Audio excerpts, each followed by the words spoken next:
Wow, it's been a while since we've all been here on a Friday night. We're back here with the Friday Night Movie Club, episode 61, and we're here to talk about the 33rd MCU film of all time. This has been going on for what, about 18 years now? It feels like, and now we're here with the 33rd film in the Marvel Cinematic Universe run, the Marvels, aka Captain Marvel 2, however you want to pronounce it. And we are here today with our lovely group of regulars, and we also have a new guest and someone who should be here in a little bit as well. But let's go ahead and introduce our good buddy Rob Motto back on the show today. How you doing there, Rob? Were you having a good day before you watch this movie? Yeah. It was fine. I wasn't expecting much, and the movie didn't deliver much, so it's pretty on par.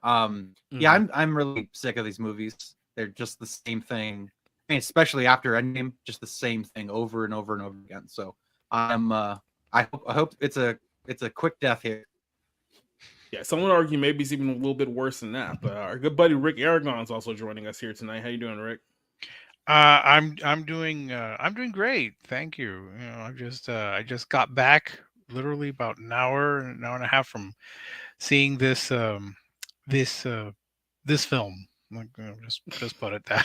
Abomination, I think was the word. I can't find the words to describe. Though there is I think there's one point where I can admit that I was the only one laughing uncontrollably.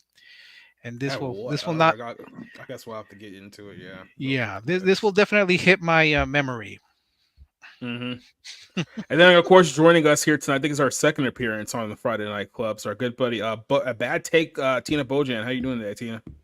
I'm doing really, really well. Of course, I have a bad take as usual, but then my good take is I think this was better than My Big Fat Greek Wedding 3, though. Yeah. It's not saying much, but I think you might be right. Yeah, so we're back here to review another. We've now coined it the longest running cinematic soap opera in history, right? Is that the phrase that we use there, Rick? I call it the world's longest and most expensive soap opera. Yeah, and speaking of expensive, this movie was very, very expensive.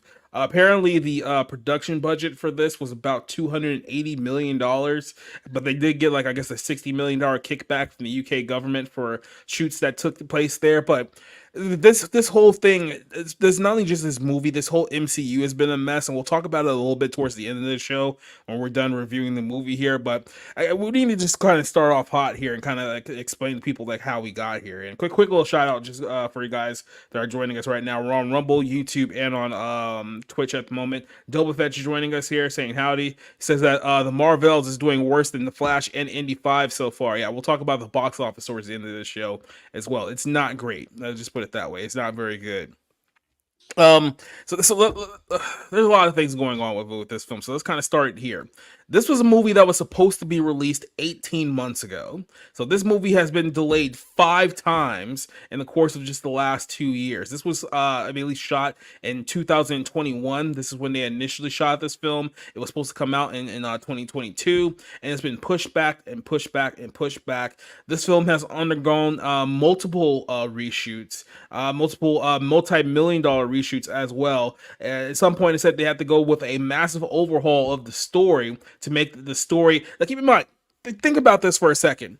They went through about 6 months of reshoots for this movie to make the storyline feel more coherent. So this is the best that they could possibly do. This movie that they released in theaters, this is the best they can possibly do with this film. So you can only imagine what the original cut was before all of these reshoots. If this was the most coherent story that they can put together. This is a film that has 4 credited screenwriters altogether. You have Nina DaCosta, who is someone who, if you don't know who Nina DaCosta is, she was responsible for the Candyman reboot in 2021, which was my worst film of that entire year. I think Rob, it was probably in your top 3, but yeah, that one was a awful movie, and for some reason it was also worse. It was also worst of the year for me as well. Yeah. Okay, yeah, so we're on the same line there. That was an awful film. And they decided, yeah, let's give her a writing and directing job for Captain Marvel 2, or the Marvels, whatever you want to call it here. You had Megan McConnell and Zeb Wells, who both worked on WandaVision and She-Hulk, respectively, in charge of this thing as well. And then Alyssa Karasik, who was also involved in WandaVision as well. So when you put this all together, you had essentially about 4 TV writers doing a feature film, doing a not even a feature film, a big time blockbuster movie was pretty much being held together by 4 TV writers combined. That in and of itself is absolutely insane to me. But you had the delays. I'll give you a second. You had the delays going on here. You had the fact that you didn't really have anyone competent at the helm of this one, either writing or directing this. Then, of course, you had the issue with Brie Larson. And about 5 years ago, Brie Larson was seemingly given the keys to the MCU. There was a plan in place to have her be the new leader of the Avengers team moving forward. There was a lot of plans about her and Black Panther and Spider-Man once they got rid of Robert Downey Jr. and Chris Evans and Chris Hemsworth, all those guys. Those plans went out the window quickly when Chadwick Boseman died and they had no Black Panther. Then the COVID shutdowns happened, and then it got to a point where they realized that Brie Larson is not a very likable person, and no matter how much time they astroturf and try to convince people that no, she's really, really likable and everyone loves her, it's just simply not the case. So they couldn't even pretend for a second go around that she was this big time megastar that everyone loved. And so they decided, okay, well, instead of giving her a solo movie, let's put in a couple of women who we only introduced in Disney Plus shows. You had Monica Rambeau, who was introduced in WandaVision. We'll talk about her in a second. And then, of course, probably the most overpushed gaslit superhero of the last 10 years, Kamala Khan, aka Miss Marvel. These people have tried so hard to convince everyone that this is actually a popular character that I think they ended up believing it, and they thought, okay, let's introduce her in a major picture and hopefully we'll have her be essentially the hot spotlight of this film. I don't think that plan worked out at all. Nothing about this film went right before we even saw the first trailer to it. It shouldn't be that big of a surprise about how this whole thing turned up. Before we get to actually talking about the film itself, I want to just talk about the absolute turmoil behind the MCU at this point. Like I said, this is film number 33 in this series that has been started since 2008. And it feels like ever since Endgame, which was almost 5 years ago now, these movies are getting significantly worse. And I want to ask you, Rob, and start off with you. Do you think that it's getting worse because of superhero fatigue? That's kind of like the mainstream excuse. Or is this really getting worse because Disney has gone all in on diversity quotas and hiring people who are not qualified to be directors, not qualified to be writers. And that is the direct result of why all of these movies are getting vastly more horrendous and more terrible in quality as we go along here. Yeah, I don't know. I don't know. I think it's a bit of a mixed bag. I think it's not having a plan after Endgame. And kind of people were kind of tired when they got to Endgame. Like they were like, enough people went to see it. It made a lot of money, but most of the like feel like diehard fans kind of fell off. So that combined with all of their sort of virtue signaling representation, we're going to replace the men with the women. We're going to elevate incredibly personality free characters, like Captain Marvel, like the Black Panther 2 characters, like Kamala Khan. I mean, I don't even where is Kamala Khan from? Is she from the original Captain Marvel movie? Is she from a show? Like when I was watching these movies, okay, she's from a show, Ms. Marvel, and Miss Marvel, to okay, be honest, in her target audience is preteen girls. yeah. Yeah. And I know we're not getting into the movie quite yet, but I found her character absolutely annoying. So, so I and then you put Nia DaCosta on it, who is basically an incompetent as in terms of being professional. Someone I would not trust to show up to work every day, much less, effectively direct a superhero movie. So, yeah, I had no expectations coming into this movie that it would be good. And Marvel has kind of dropped the ball since Endgame. And again, I've been out of this since Age of Ultron, almost a decade. I've been out on Marvel. So this is not surprising to me. I just wish the demise would have happened a lot sooner. Yeah, Rick, I mean, you've gotten to a point with this where it used to be like an event whenever a new MCU film came out. Everyone used to get so excited. People used to camp out for like a week to get tickets, and you had the Marvel trailer reactions on YouTube where people were like screaming in the theaters and crying when a character showed up. Those days are dead. Like there's no, I don't know how the theater was for you guys, but there was like maybe 8 people in my theater when I saw this one yesterday. There's no crowd that is like super hype and super enthusiastic for these movies anymore. Like that whole era from like 6 or 7 years ago, that's done now. Like what do you think is the main problem with the MCU now as far as enthusiasm goes? Well, I think that they thought this was going to be a never-ending cash cow because they were asking people to watch a lot of television shows. People who never knew about WandaVision or knew about Miss Marvel would probably have very little to no idea who either Monica Rambeau, Professor Marvel, let's just call her Professor Marvel, Oh, or yeah. Miss Marvel were. I spent most of the time calling the villain Gargamel because I had no idea. Either that, I called her Gargamel, or I called her Meghan Markle because for some reason she looks like, to me, she looks like Meghan Markle. But I think it is a combination of a lot of factors. The fatigue, superhero fatigue. We've had what, 3 or 4 superhero movies. Granted, not all. I mean, some are DC, some are MCU, but I can tell you, most people like myself would not be able to tell the difference. They all kind of blend, and they've all been pretty bad.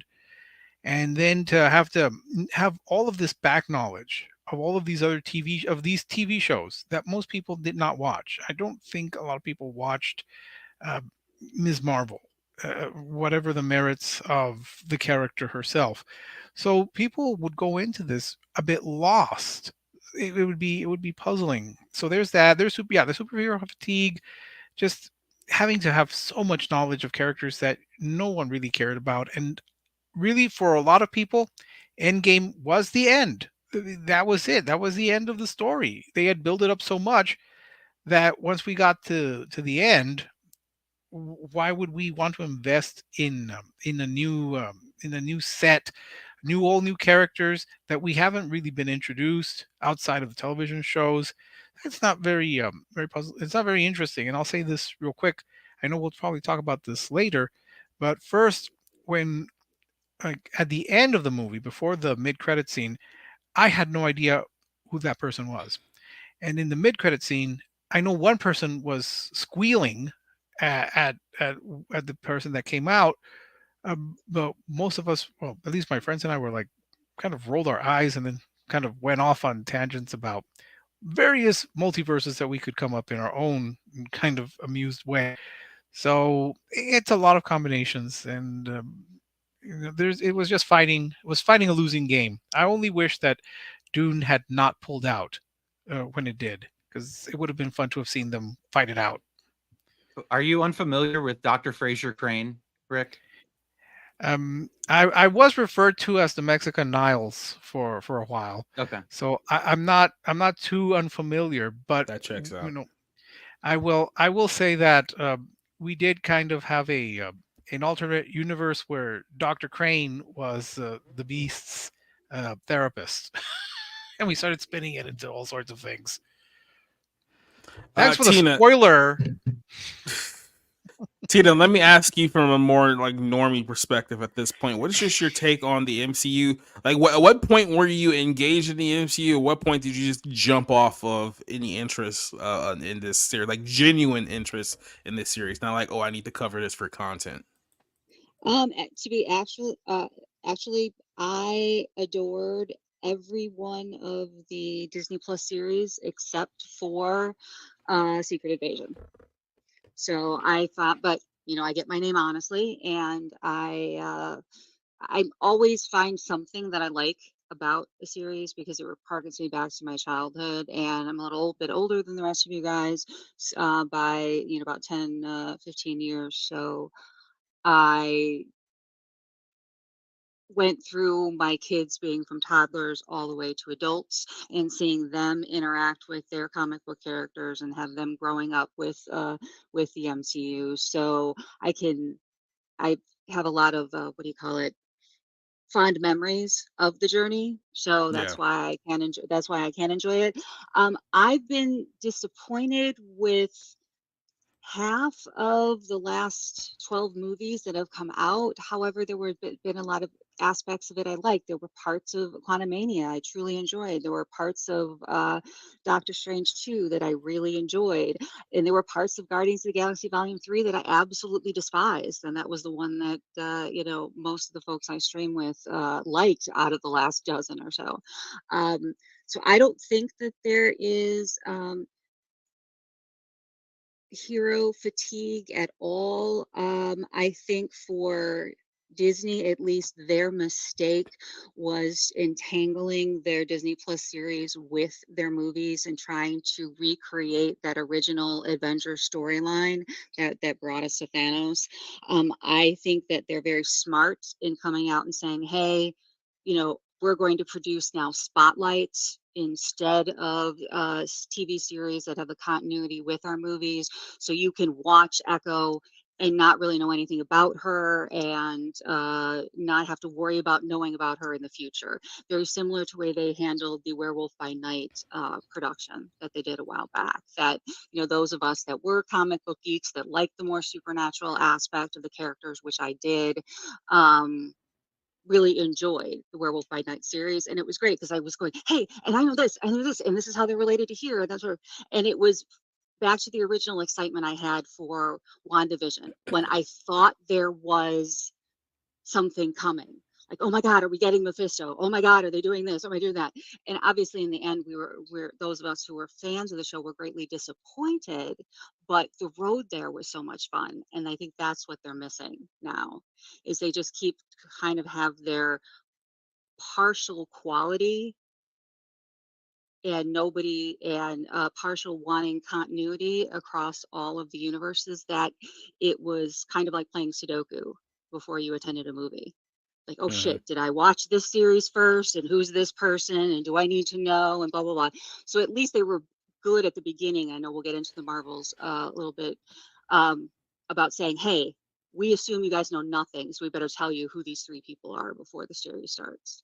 Just in case you didn't see the Captain Marvel, just in case you didn't watch Ms. Marvel, just in case you didn't watch WandaVision, here's everybody in a couple seconds. So it didn't help bring in new people to adore the characters, but it at least kind of caught the audience up for anyone who's kind of dragged along, like my husband. Yeah, well, I Yeah. mean, I've So always argued. I'm sorry, just I've always argued that they should in every movie they should say previously on the Avengers, so we could kind of keep track of who's who and who's what. like that And it whole would like make it more like previously the on The comic. Walking Dead. Well, it would make it more like the comic too. When you would get the lead in of on issue blah blah blah of this character, here's where the storyline is picking up from. Yeah.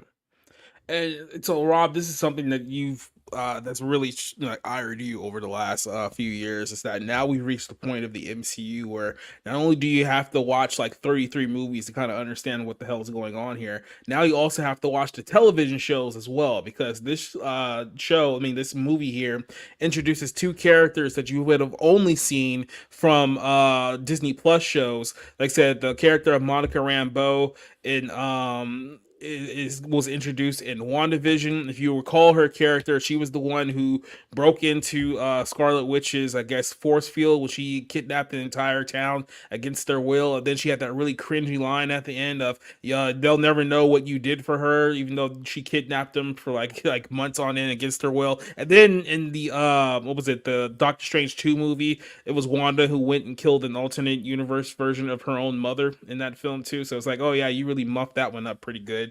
And then you add in the character of Miss Marvel, aka Kamala Khan, who had her own Disney Plus series a couple of years ago, which was the lowest rated Disney Plus series out of all of them that have been released so far. So you're expecting a character who literally nobody saw on Disney Plus to be introduced in the movie and think that everyone is going to love her and adhere her, because, like I said, in the realms of the feminist women who run Marvel at this point, they all think that, oh, Kamala Khan is this awesome character and everyone's going to love her and everyone's going to endear themselves to her. So what did they do in this film? The opening sequence of this movie is Kamala Khan sitting in her room drawing her fan fiction about her and Captain Marvel, and that's how we start off the film. That's how we're introduced to whatever the hell is going on here. And this is something that we need to talk about too. This is just Marlon writing in a nutshell. Is that obviously the character Kamala Khan is supposed to be like 16 years old, I believe, in the series. I think the real life actress is like 20 or somewhere like that, but she's supposed to be 16 in the show. Hollywood does not know how to write teenagers. They don't. They think that teenagers are basically toddlers. So even though she's like 16 years old, which, yeah, she's not an adult yet, but she is like more mature than a toddler, they just write her like as if she's 5 years old. So she spends the entire movie acting like this 5-year-old fangirl. It's like, oh my god, it's Captain Marvel, and she's like geeking out and crying and screaming. It's like they thought that this was going to be entertaining. They thought this was going to be funny. People were going to love this.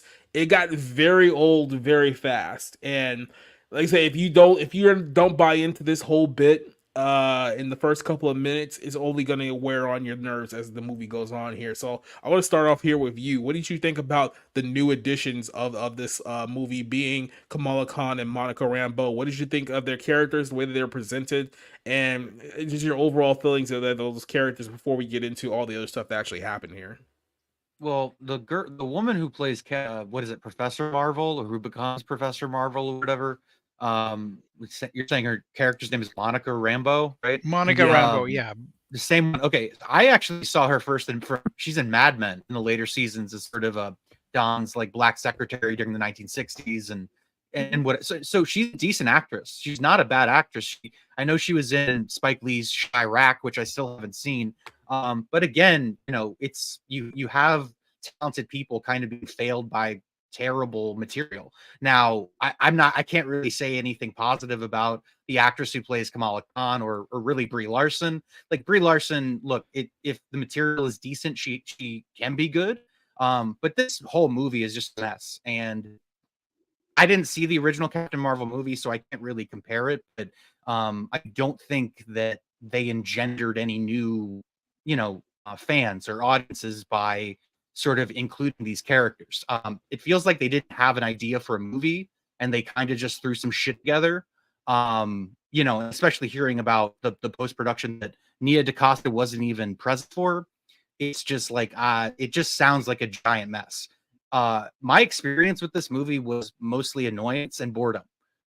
This is my definition of a boring movie. Like the things that are happening do not feel like they matter. They don't have stakes. You don't have a reason to connect with the characters. and care about their plight or what they're trying to achieve. And then again, like Guardians of the Galaxy Volume 3, you have this incredibly generic villain.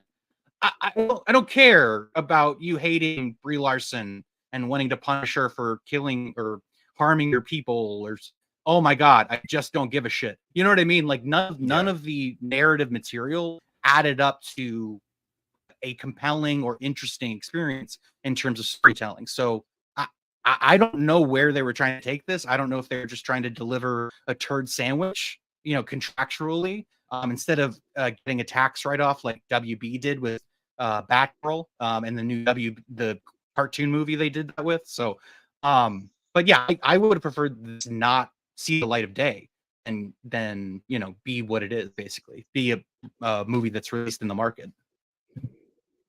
Yeah, Rick, let me ask you this question because, like I said, we've made the meme about Tom Holland Spider-Man ever since his introduction in Civil War, and I guess at the time you can kind of give it a pass at a certain level, but they essentially did the same thing with him in that film that they're doing with her in this film. Like they think that, like I said, the teenagers, like kids who are like 16 or 17 years old, are no better than like kindergartners. Like this is how a kindergartner would act, not how a someone who's basically 2 years away from being a legal adult will act in their mind. But this whole infinitization of like people and stuff is just very, very annoying to me. And then here's the other problem that I had is that you thought that adding these characters in and giving them essentially like an ensemble role in this movie was somehow going to strengthen this film, I guess, based on the guys that well, we can't all rely on Brie Larson, so we'll just add in these other characters. Now we'll put butts in seats, and then it was like, no, like that's not how this whole thing's gonna like work at all. Well, what would think it was the problem with the disconnect with these characters in this film?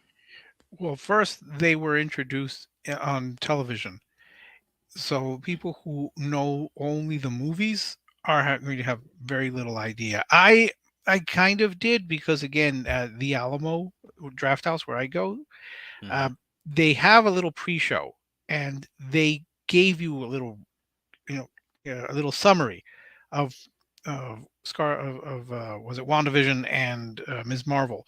So I didn't go completely blank, and I heard bits and pieces. That's the main issue here. You introduce characters that most people people who've never seen the shows are going to have very little idea to no idea who they are. And I just want to add real quick, I didn't mind Kamala Khan and her kind of fangirling a bit, because sometimes teenagers really are that dumb. But maybe it was a little overdone. I'm not blaming the actress herself because she was asked to do this and she did it, and I'm figuring that's how she was in the on the TV show. So it wasn't horrendous, but maybe it was a little too much. At a certain point, you need to stop and just kind of accept, oh, the world is supposed to end again, and you're being summoned to fight Meghan Markle again. I all this movie, I never learned the villain's name. I always called her just Meghan Markle because she just looked too much like her. And I think at one point I did start calling her Gargamel because I think that's the name I heard. So yeah, She looked that's the like the problem. chick from Game of Thrones, if you're familiar. Like the Khaleesi's like top 8 or whatever. Oh, Um, no, no, that I she never kind of saw looked like Game of her, but Thrones. yeah. But that's the issue. People, the people who made this movie expect you to know so much about what has gone on before. They never bother explaining or introducing these characters, and they just expect you to know. Trust me, there are a lot of people who had no idea who any of these people. I didn't know Monica Rambeau, and then there's that subplot about how she's upset with Aunt Carol because she never came back, and they flash back to scenes from the first film. Going, you're really holding a grudge for all these Mhm. years because she didn't come back because of Well, the she was snap like or the 8 blip. years old when she left. So, I I mean, mean, you got to look at it in that perspective. It's a childhood trauma carried through adulthood, and she also lost her mom. So, yeah. Well, I would just tell her, you really need to just get Grow over up. it. Yeah, please. Thank you. Like you're At a almost certain 40. Like it's Yeah, time. at a certain point, you just can't keep holding a grudge, and it's just strange to me when you were talking about when she was WandaVision, she's fine with Scarlet Witch holding the whole town hostage, but she's still upset with Aunt Carol because she didn't come back. I'm like, that doesn't make any sense. Although there was that early part where Kamala Khan ends up in outer space. All right, I thought that was amusing. And yeah, the whole thing about them switching places constantly was just getting so muddled. I was like, Yeah. What's going on?" But that's the main Yeah. issue. So, That's the main issue. like I said, we'll get to the whole plot thing, 'cause there's a lot of things that we can talk about there. But Tina, I just want to get kind of your thoughts on, like I said, they thought that Kamala Khan, I even heard it when they were promoting this film for like the last year. Like they thought that, oh, she's going to be the comedic relief. She was going to end up stealing this movie. And I don't think that I mean, it's pretty much the same representation as the comic book. Like she's not nearly as popular as you guys have convinced yourselves that she is. Yeah, I think unfortunately they marketed Ms. Marvel not inappropriately. They didn't market it enough to that preteen girl princess audience because Aman Vellani, I think that she is a ball of sweetness and light. She grew up as a Pakistani young girl, she grew up with Ms. Marvel being her entrance to the MCU, and she's really geeking over the character itself. So when she was cast to play it, it was a big deal for her. So, I appreciated that aspect of it. And this could have been a Barbie if Disney would have played it right. You could have got Hmm. geek moms bringing their young daughters, especially if they watch Disney Plus. Like I watched Ms. Marvel with my niece, who's 12, and this would have been the perfect way to market it. But unfortunately, it was still going to that, pro-feminism, woke crap. That made this it was an entire female film, other than aging Nick Fury, who did the old man shuffle at one point in the movie when he was taking 3 steps to run to something that I was laughing hysterically over. So I mean, this was a huge miss on Disney's part from its marketing perspective. That if they have been sitting on this movie for so long, they should have been able to present it to the more appropriate audience, because the, either that or the movie should have come out just on Disney Plus, saying, okay, we're bringing these two Disney Plus characters in with a failed attempt at Captain Marvel. Let's bring in whatever cash we can, if we can't write it off for more money, and go from there. My only reason why they might not have done that is perhaps Brie Larson had a back end deal similar to Scarlett Johansson, and they didn't want to deal with another lawsuit over an actress not getting her fair share of the cash coming out of the movie. And it would have, just to jump in real quick there, it would have made more sense to have made this on or put this on Disney Plus, because not only do you have four television writers who came up with this, but the budget for this movie is slightly higher than that of She-Hulk, which is still unbelievable. They would spend, what was it, Mm-hmm. 200 million on She-Hulk, and they spent 280, I think, on this one. So it just Mm-hmm. seems insane. But this is why they're all losing so much money, because they're operating under a business model from like 7 years ago of, we can spend $300 million on a Marvel movie because we're going to make $1 billion plus at the box office, and we're going to get that money back. Now you're at a Right. point where these films are only making about $400 million at the box office, and then they die, and then you're in a position where, well, we need at least 700, 800 million just to break even.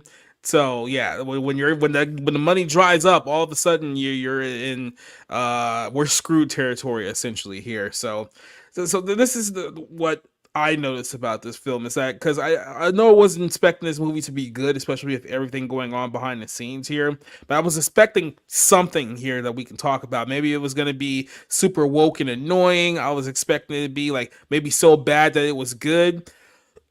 About 10 minutes into this film, I'm just sitting there thinking to myself, wow, there's really nothing interesting going on like in this film. Like even nothing that I can like talk about to complain about. This just feels like the whole movie is going through the emotions. There's nothing really to grip me as a viewer at all. Let's start here. So this is the villain of the movie here. If I can just pop this up here for a second. So by the way, this was a character who was race swapped and gender swapped in the film here, but this is a character called Darbin. who's played by what's her name? Zazie Ashton, who is the wife, real life wife of Holly. Tom Hiddleston, who plays Loki in the Loki series. And I know Loki just finished up on Disney Plus, so it's probably intentional that they have both series going on at the same time here. But essentially, she's upset because 20 years ago or 30 years ago, actually, when Captain Marvel first showed up, she destroyed some kind of AI computer that apparently turned her planet into nothing but darkness. So her old thing is that she needs to steal the two MacGuffin bracelets in order to steal the elements from other planets to restore her own. Like, this is kind of like the whole point of the movie here. And they're trying to make it seem like that this character has some kind of like blood feud with Captain Marvel, and they barely share any like screen time. And when they do share any screen time, the interaction between them seems very, very forced.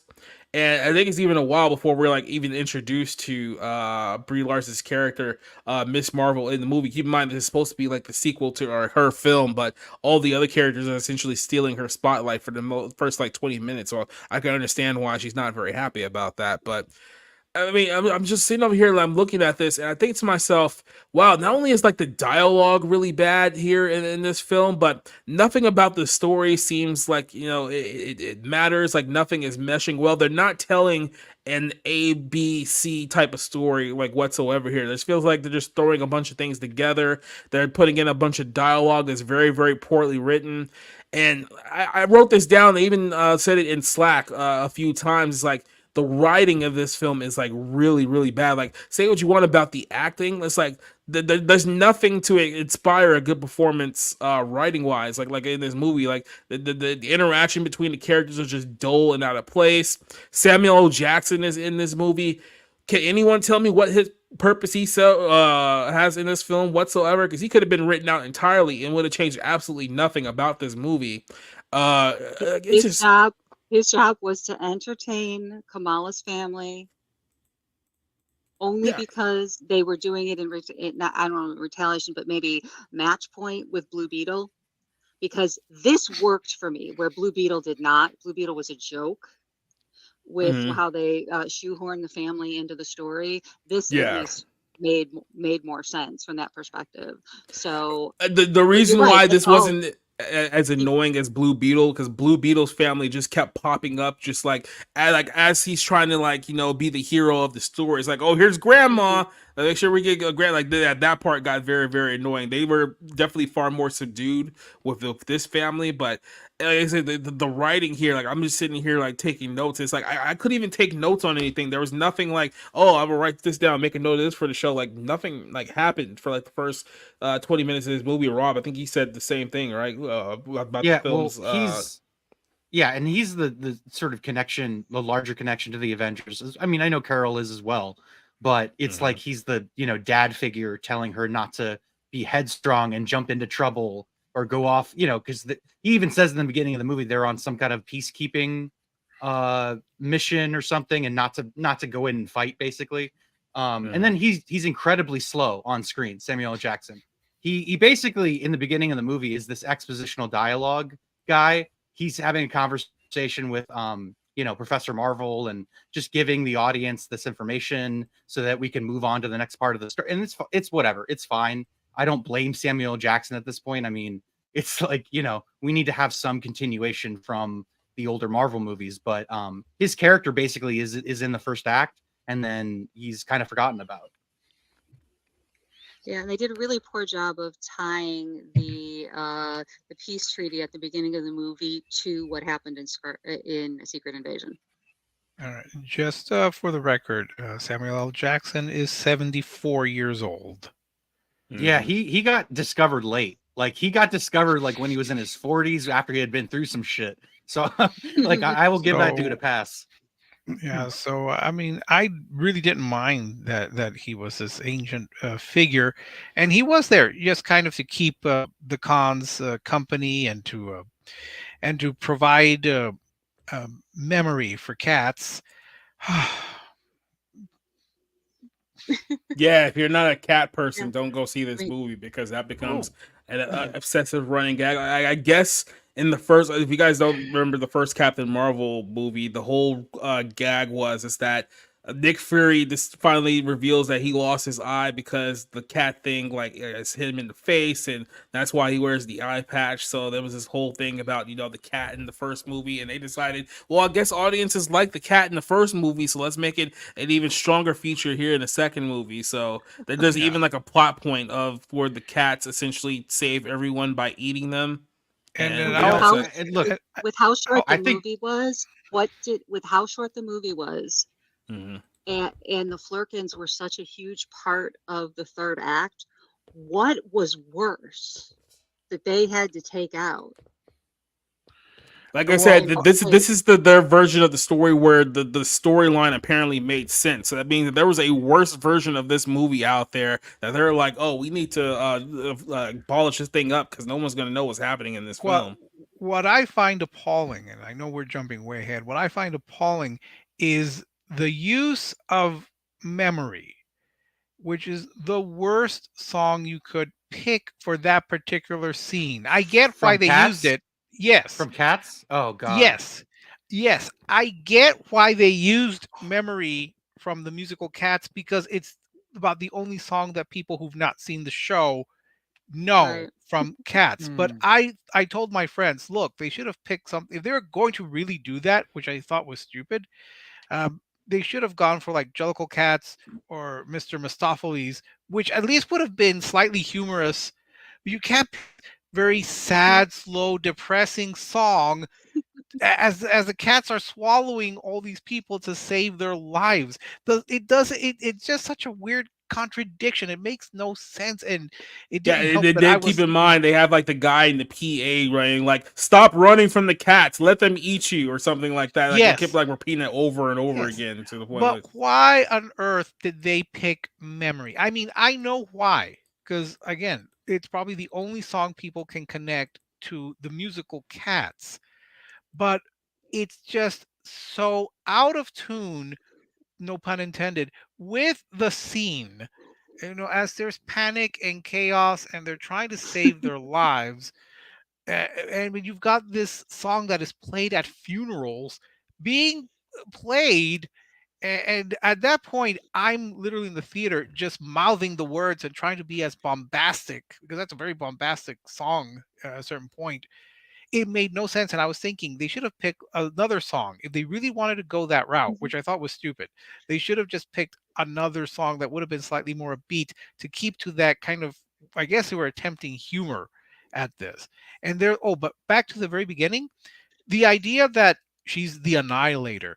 I didn't. How do I know this? I mean, was that on a TV show? Was that in in Captain That Marvel was apart? in it was Captain Where was? Marvel first movie. They did a poor job of tying that back because Yeah. they because they were lynching on a scene that they deleted from Captain Marvel that Oh showed the Jesus. aftermath of her destroying the Supreme Intelligence and then leaving the Kree with this faction between, can we do this on our so own? we not only have No, to watch the movies and the television shows to understand what's happening here, we now have to watch the Watch deleted the scenes of the scenes. movies yep. to understand the plot of the We're feature not yet. film. Listen, People are I not going to I understand that. I watched Happy Gilmore earlier tonight, okay? I literally watched the deleted scenes. You know why? Because it's like, in as dumb as they might be, where they don't belong in the movie, I still get an entertainment value out of them. This is kind of Mhm. just like some masochistic exercise where you have to watch every little bit of content. And by the way, I've said this for years that this kind of shit is literally geek culture. It is a collection of data and information. It is not a coherent narrative story. It's just information. And this is all it is. And it's like you have a fan base that is obsessed with information.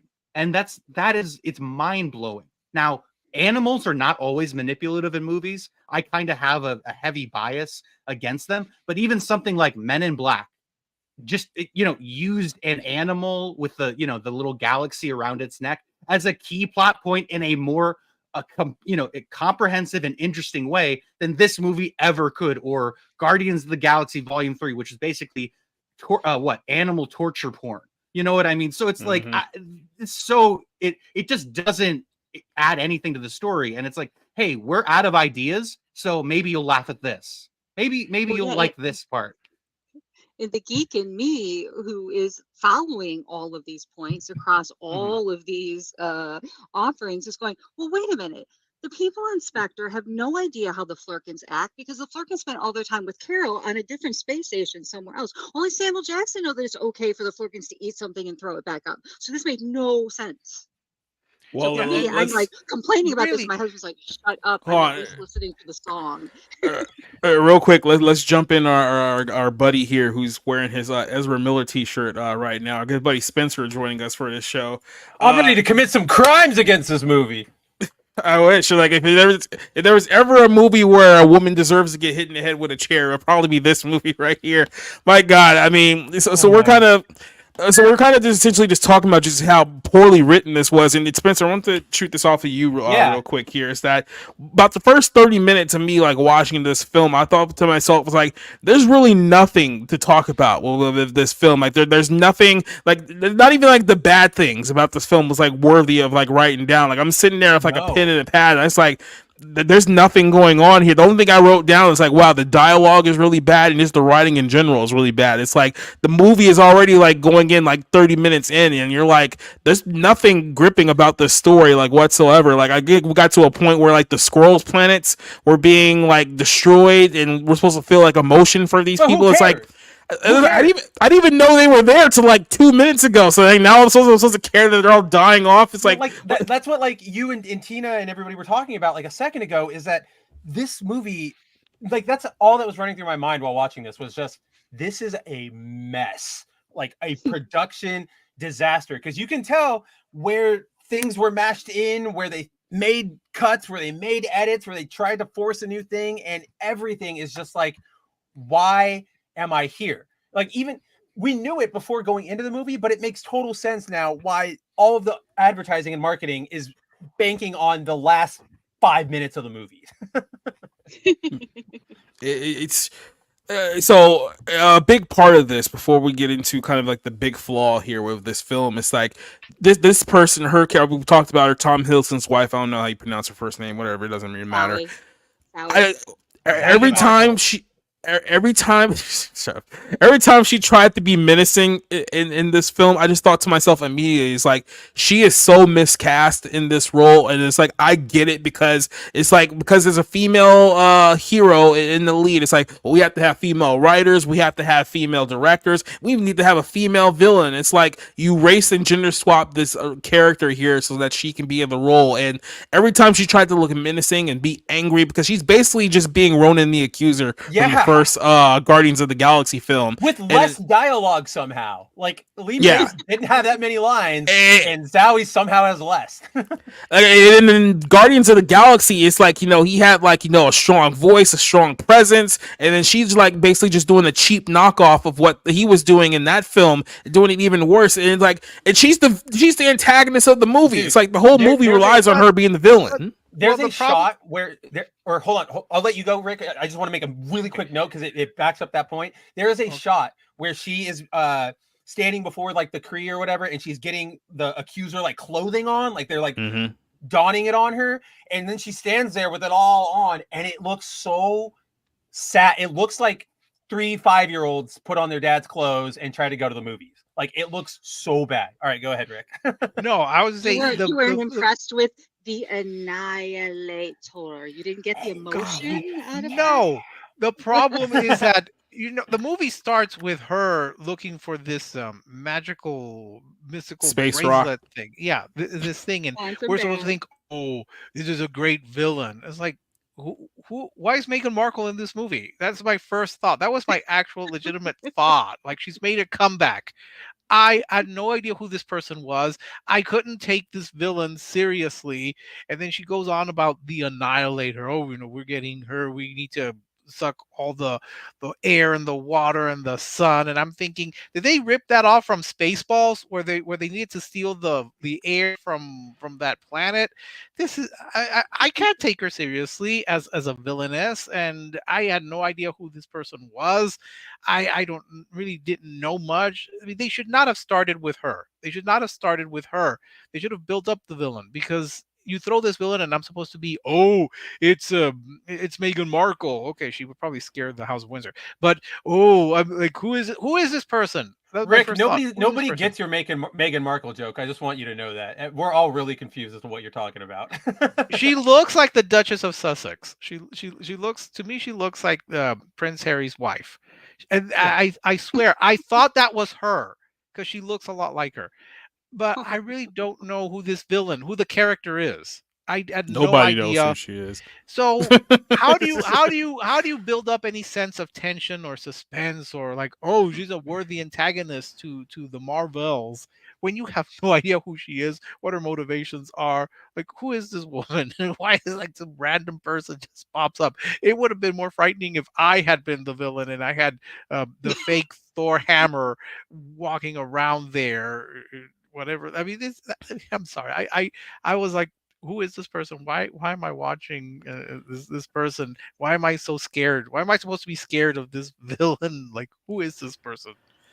The part where I think I personally started to just like tap out entirely in this film, it was two scenes. It was one where after the planet is destroyed, they just randomly shoehorn in Tessa Thompson's character Valkyrie from the Thor movies, and yeah, that's a great callback for a movie that nobody liked. And then so there's this whole scene of like her and Brie Larson, and they had been teasing on social media for years that they were going to do some kind of like lesbian love angle between the two characters. So of course, the scene ends with like Tessa kissing Brie on the cheek, and I could not tell if that was them genuinely trying to be like they had something, or they're just it was a drop. Yeah, it was super weird. It was super like I took it as just like besties, because I see but like women kiss each like other. that's the thing. It's like that it's like I read it like, or like it could be read like that too, but it's so ambiguous. It's so thrown in there at the last second that it leaves that like, are they friends or are they more than friends? Like what even happened here? When did that happen? Like I said, they've been teasing it on social media for a while, and then I think like the scene was kind of like playing on to like what they were been talking about like years beforehand, but like the whole scene is just kind of pointless. So I guess, you know, the squirrels are now going to live in what Valkyrie's like fake was it Vanguard now, and then they're just going to like disappear forever now. Yeah, that's those are the Asgard. bad scrolls. Those are the bad scrolls, because the good scrolls were with Fury during Secret Invasion. So none of this makes any sense. Nobody talks about. Sad. Well, like that's the thing, is like nobody talks about how, or I mean, everybody had, or it's. Let me rephrase that. People are talking about it, but I feel like more attention needs to be brought to the fact that what the hell are we supposed to feel about the Skrulls and the Kree right now? Because every movie, and not just every movie, but like every scene in every movie gives us a different interpretation of what they're supposed to be. Are they good guys? Are they bad guys? Are they refugees? Are they villains? Are they like, what the hell are we doing? And that's why I feel like that Tessa Thompson scene was literally just like, get them the hell out of here. Like we have to address that they are part of Captain Marvel's story, but we don't know what the hell we're doing. Just get them. Go get out of the movies. Here's the thing, Spencer. Since I didn't, and I figure Rob did not watch Secret Invasion, we have no idea. I don't think anybody. Maybe Tina we have did? no idea about we had no idea about the bad Skrull, Kree, or whatever. You see, I wouldn't even know the difference between them at this point. We wouldn't know. We're supposed to feel sad, and then you have that scene where Kamala is like, "How can you abandon them?" It's like, we take as many as we can get, and you're right. They probably were written. Valkyrie came in just to get rid of them, and okay, we have all of these refugees. We need a way to get them out, so let's just send them over to this character, and she will house them when the play where Melissa McCarthy is going to reenact being Helga. So maybe that'll be their punishment, that they have to watch the play where Melissa McCarthy is Helga. That will be their punishment. I feel like I might be in the minority here, but as stupid and as forced as that Tessa Thompson Valkyrie cameo was, and obviously, forced because they wrote themselves into a corner and they had to get out. That was one of the more natural feeling cameos in the MCU in a long time. It felt like an old school cameo where it was just like, oh, they're here, rather than like, do you guys know this one? Like, look, like somebody makes a reference to, oh, remember the big green guy that's in our universe? Like they did several times. Yes, exactly. So it was just like, oh, that's nice. Right, well, were you guys here when we watched what was that Jamie Lee Curtis movie, House Arrest, when we did the movie night on House Arrest? Okay, so the was in the scene crowd. where where the girls are on the ship by themselves, they're doing like double dutch while like the Beastie Boys is playing in the background. It felt like a very cheesy like 1990s like essentially montage where like the kids are like playing with like Tom Petty playing in the background. They're just dancing around the table, and I'm thinking to myself as I'm watching this, like, this is a nearly $300 million Marvel superhero movie, and this is what we're doing. What, about 50 minutes into the film, we're doing Brie Larson and Kamala Khan double dutch, like in the middle of a ship playing Beastie. Like what are we doing? Like, I literally asked myself that question at one point. It's like, what the hell are we doing in this film? And then somehow we transition from that scene to the scene where they're on like the Bollywood planet, and everyone has to like speak in song, or else you can't understand each other. I'm going to And make a confession. I actually laughed at the joke where they were. It's like, "No, I need you to speak English," and the prince is like, "Oh, okay," and Monica's like, "Oh, he doesn't have to speak in song," and Carol's like, "Oh, he's bilingual." I actually laughed at that. I thought that was a funny joke. I was laughing Another mistake Disney made though was I understand bringing Brie Larson in as the connection to that world, but by having her dance and be Princess Carol was ridiculous because they could have done that with Kamala Khan. She's young enough. Once they nail it in for the young Right. preteen girls, oh, we get our first Marvel princess. It's Kamala Khan. How great is this? How wonderful. Look, Well, Sorry. at that I just think moment, it's I was fucking. laughing. I was just laughing Oh out. yeah. I was laughing throughout the whole musical number, and just thinking, this is. I mean, this is not bizarre. This is just laughably bad. So, are you That guys there. familiar with the movie Basmati Blues, where Brie Larson literally goes to India because she's a No. super important oh scientist? yeah, I've heard of it. Mhm. I've heard Okay, of it. Yeah. What? this is what yeah. I was No, referencing go ahead. in my tweet, where it was like, this is so embarrassing for Brie Larson to sort of like remind audiences that she was in a sort of like, I don't know what you'd call it, like whitewashed, foreigner comes to Hollywood. India to learn the new cultural ways, the and Eat, Pray, Love story. Yeah. pretty much, yeah, and that, and like the musical number, the dancing, the fact that she's a princess, it's navel gazing at its finest. It's a complete narcissistic, like completely self-indulgent bullshit scene that makes me hate the movie more than I already did.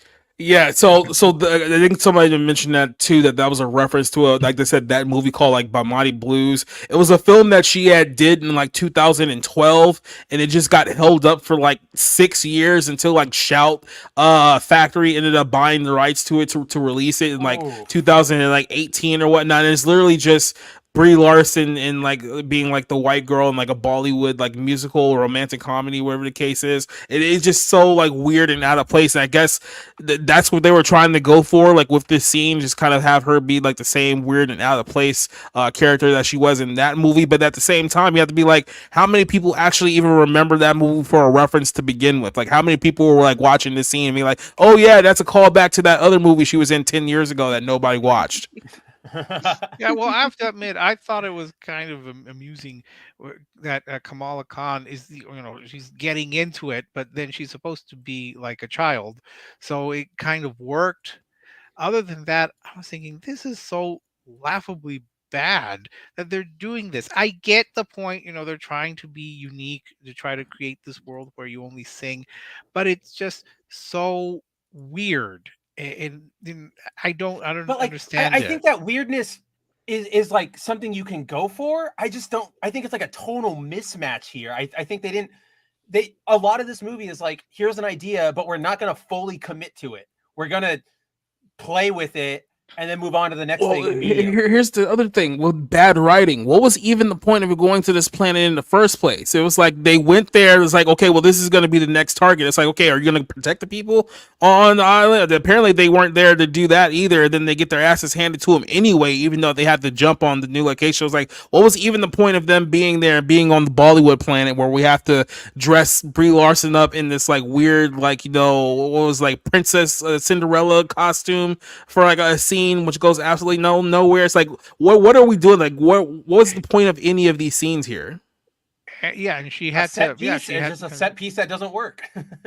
Well, for those of us who have seen Bollywood movies, there is something called an item number where it has absolutely no relevance to the plot, but it just allows for a big musical number and predominantly very pretty girls to dance in this big number. That's an item number. It's pointless to the plot. Maybe this was an homage to item numbers. And see, yeah, exactly. And that's what I'm saying. But they didn't commit to making it a full number. So it's just a weird, like, it advances the plot, but it still is that sort of out of context dance moment. Like, what are we doing? It's like Jacob Look, said, what are we doing here? They did this. Curious enough, since this movie uses memory from Cats, Andrew Lloyd Webber does this with a lot of his shows, like with Evita and with Evita is the first one that comes to mind, where they sing the dialogue in the few parts where they don't have an actual song, they sing the dialogue. Here it just sounds bizarre as she's saying, "Oh well, you know what it reminds me of," and it's gonna sound strange. That I Love Lucy episode where she writes an operetta and they try to do the whole. Okay, we're Hold not on, doing let me I call Love my Lucy grandma for a references point of on the reference show, real like, we're quick. not- Yeah, exactly. No, Let me contact the it- dead and see if there's anyone who even remembers that show. Hello, Joe? Okay, we got Life with Lucy. Point being, it just seems so strange to put in this, and then you've got this big battle that comes in at right after this musical number where all the soldiers on this planet are supposed to be fighting. I weirdly expected them to start singing as they were fighting, but it didn't happen. So it seems strange. The whole musical number seemed strange, and I was But just by the way, Tina just showed that this is the new oh McDonald's toy with the dress. Why does it was Wonder Woman have blonde laughable. hair? I don't get it. For It was real, that is just a Wonder Woman figure. it is. It was just laughable. I was just laughing uncontrollably as they're singing their dialogue, and yeah, that actually was a good moment when she says, he's bilingual, so Yeah, I we like can that. I was stop like, huh. singing." Yeah, and then they Like, that's stopped cute. singing altogether. They didn't. Yeah, I They know. didn't And then it's do just anything. gone. Yeah, then they just dropped that plot point. Yeah, And I Yeah, think and they it could have would have done been more better. with Ms. They could have done more with Kamala Khan at that point because her culture, and there was a dance number in the Ms. Marvel series that they could have kind of played on. So Well, I don't know if Pakistanis are big into Bollywood movies. It's Indian film. Indian, Yeah, Pakistani, don't they're they the have same. beef? Right? You all got Racist! flowy, you got Racist. flowy That's why- clothes. You all got flowy That's why it's clothes and funny to too be much ignorant. jewelry. Yes, Oh. Mhm. they hate each other. Exactly. Which one is the one with the machete again? So, by the way, somebody else noticed it earlier in the chat. I think it was Lost Souls who said that Brie Larson's butt double apparently got paid to be in this film too. I think funny, like one of my top articles I ever read on the site, Society Reviews, was about Brie Larson's butt double because they did it for like the first movie, and it's like I noticed that like in the second film, like in this film, it's like, oh yeah, they definitely brought her back because that's 1000% not Brie Larson's ass. I can tell that Yo, from a mile away. Look, you know what? Like I feel bad. Like I feel like they almost like insulted Brie Larson because they teamed her up with Teyana Paris, and like I'm sorry, I could not help but girls packing a badonkadonk, right? Like it just every scene from the back, I'm just like, damn, like. And they have to go like out of their way not to show it because if you see her ass, they really compare it to it. Well, with Brie Larson's ad, it's only going to make her like shamed by default too. So yeah, it's like I was just like, wow. And you put her next to Brie, woo. Yeah. So while this is all going on, the B plot of this movie, which is one of the most useless B plots I've ever seen for an MCU film ever, is that Nick Fury is on the little spaceship by himself, and then they realize that these little like eggs are like popping up like all over the ship, and they don't know where they're coming from. And they find out in the last minute it's one of those like cat alien things, and they find out that the ship's going down and things are malfunctioning. So it's like, oh, okay, we got a bright idea. Let's use the cats again because everyone everyone loves cats. So what we're gonna do is that we're gonna have the cats eat everyone on the ship, and then that way we can just sneak them onto a smaller ship and crash land back onto the planet so that no one dies.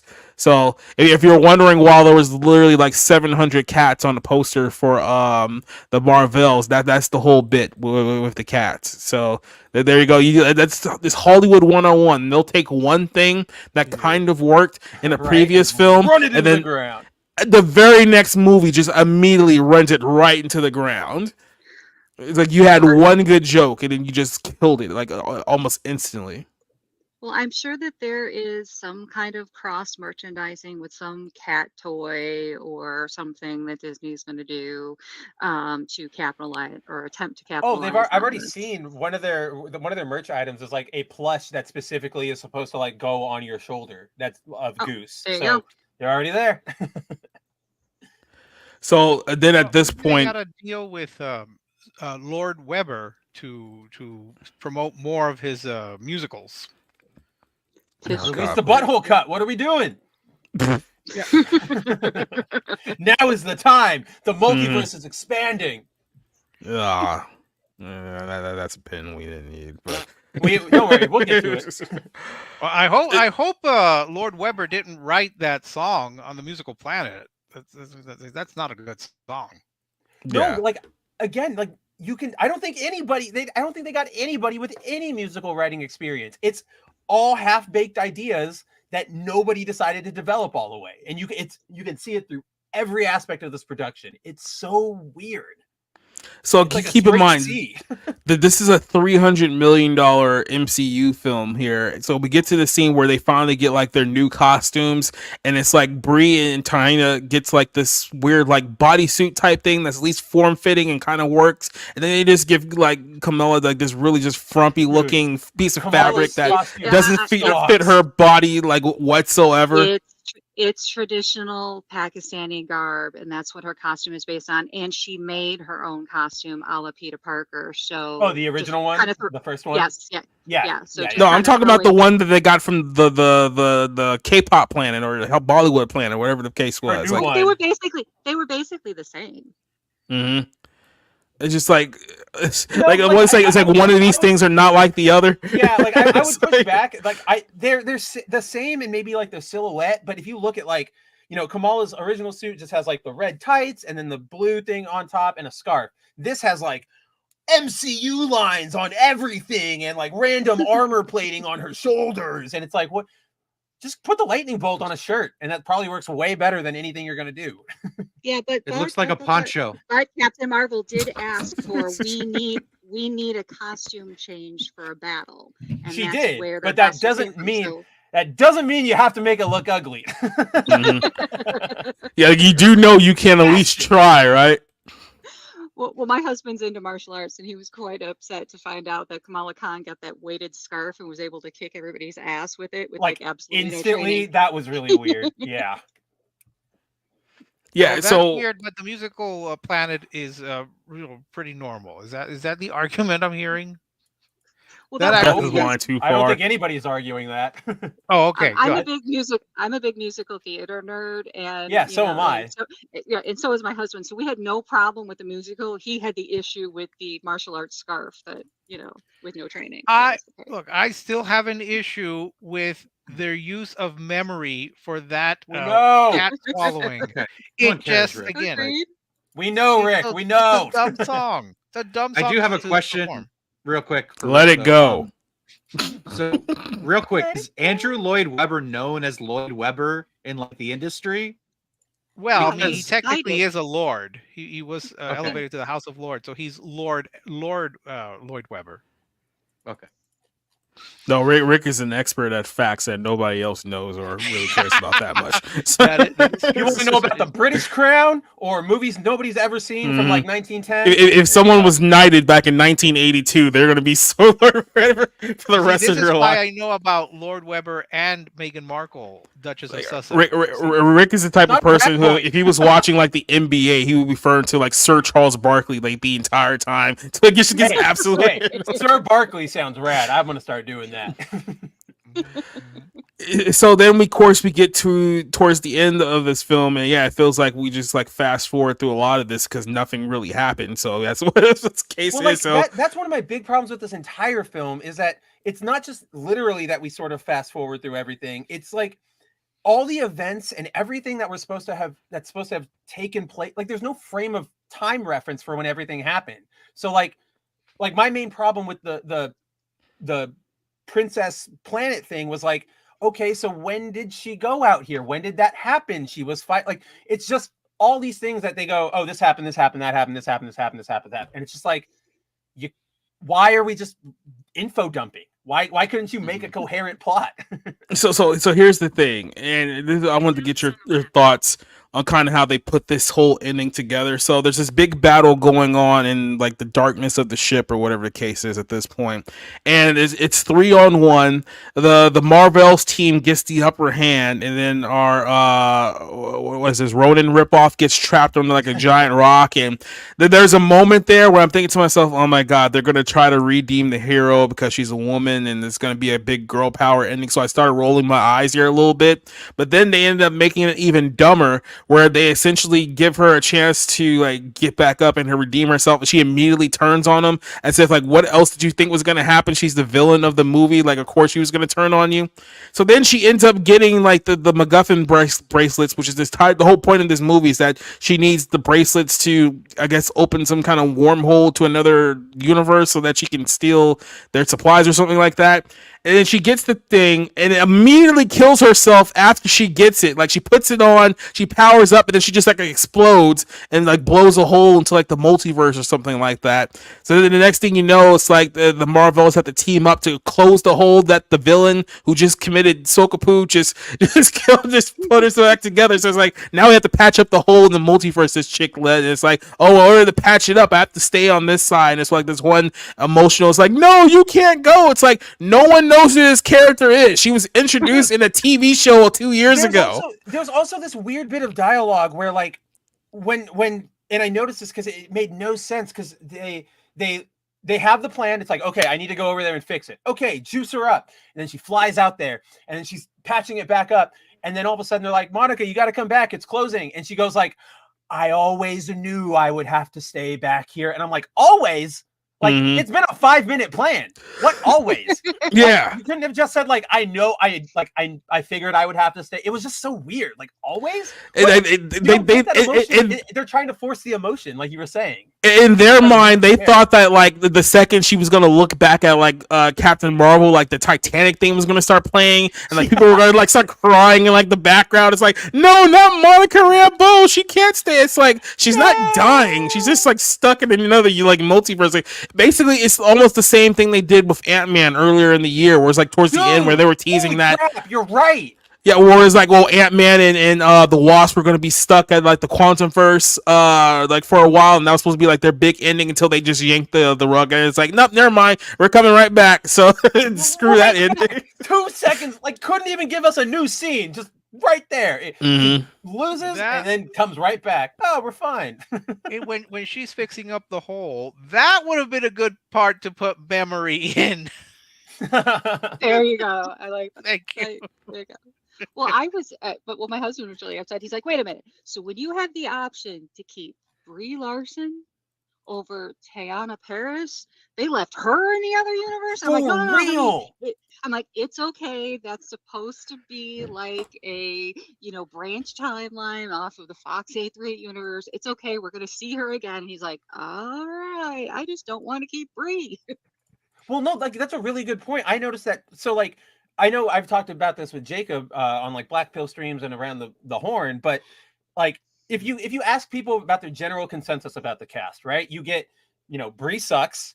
Iman Vellani is a ray of sunshine, good for her. And then you have like Teyana Paris is really the only one there who seems like she cares. So then you end the movie not only like kicking her out of the universe to wait until essentially Secret Wars, which is God knows if that's ever even going to happen, but then they reestablish Brie Larson as moving back to Earth. So like now she's there. They're committing to having her there. And I'm just like, Teyana was right there. That's who you wanted. Like it even gets you that diversity point. Like, what are you doing, Disney? Yeah. So then our ending is after she gets stuck on the other side of like the multiverse.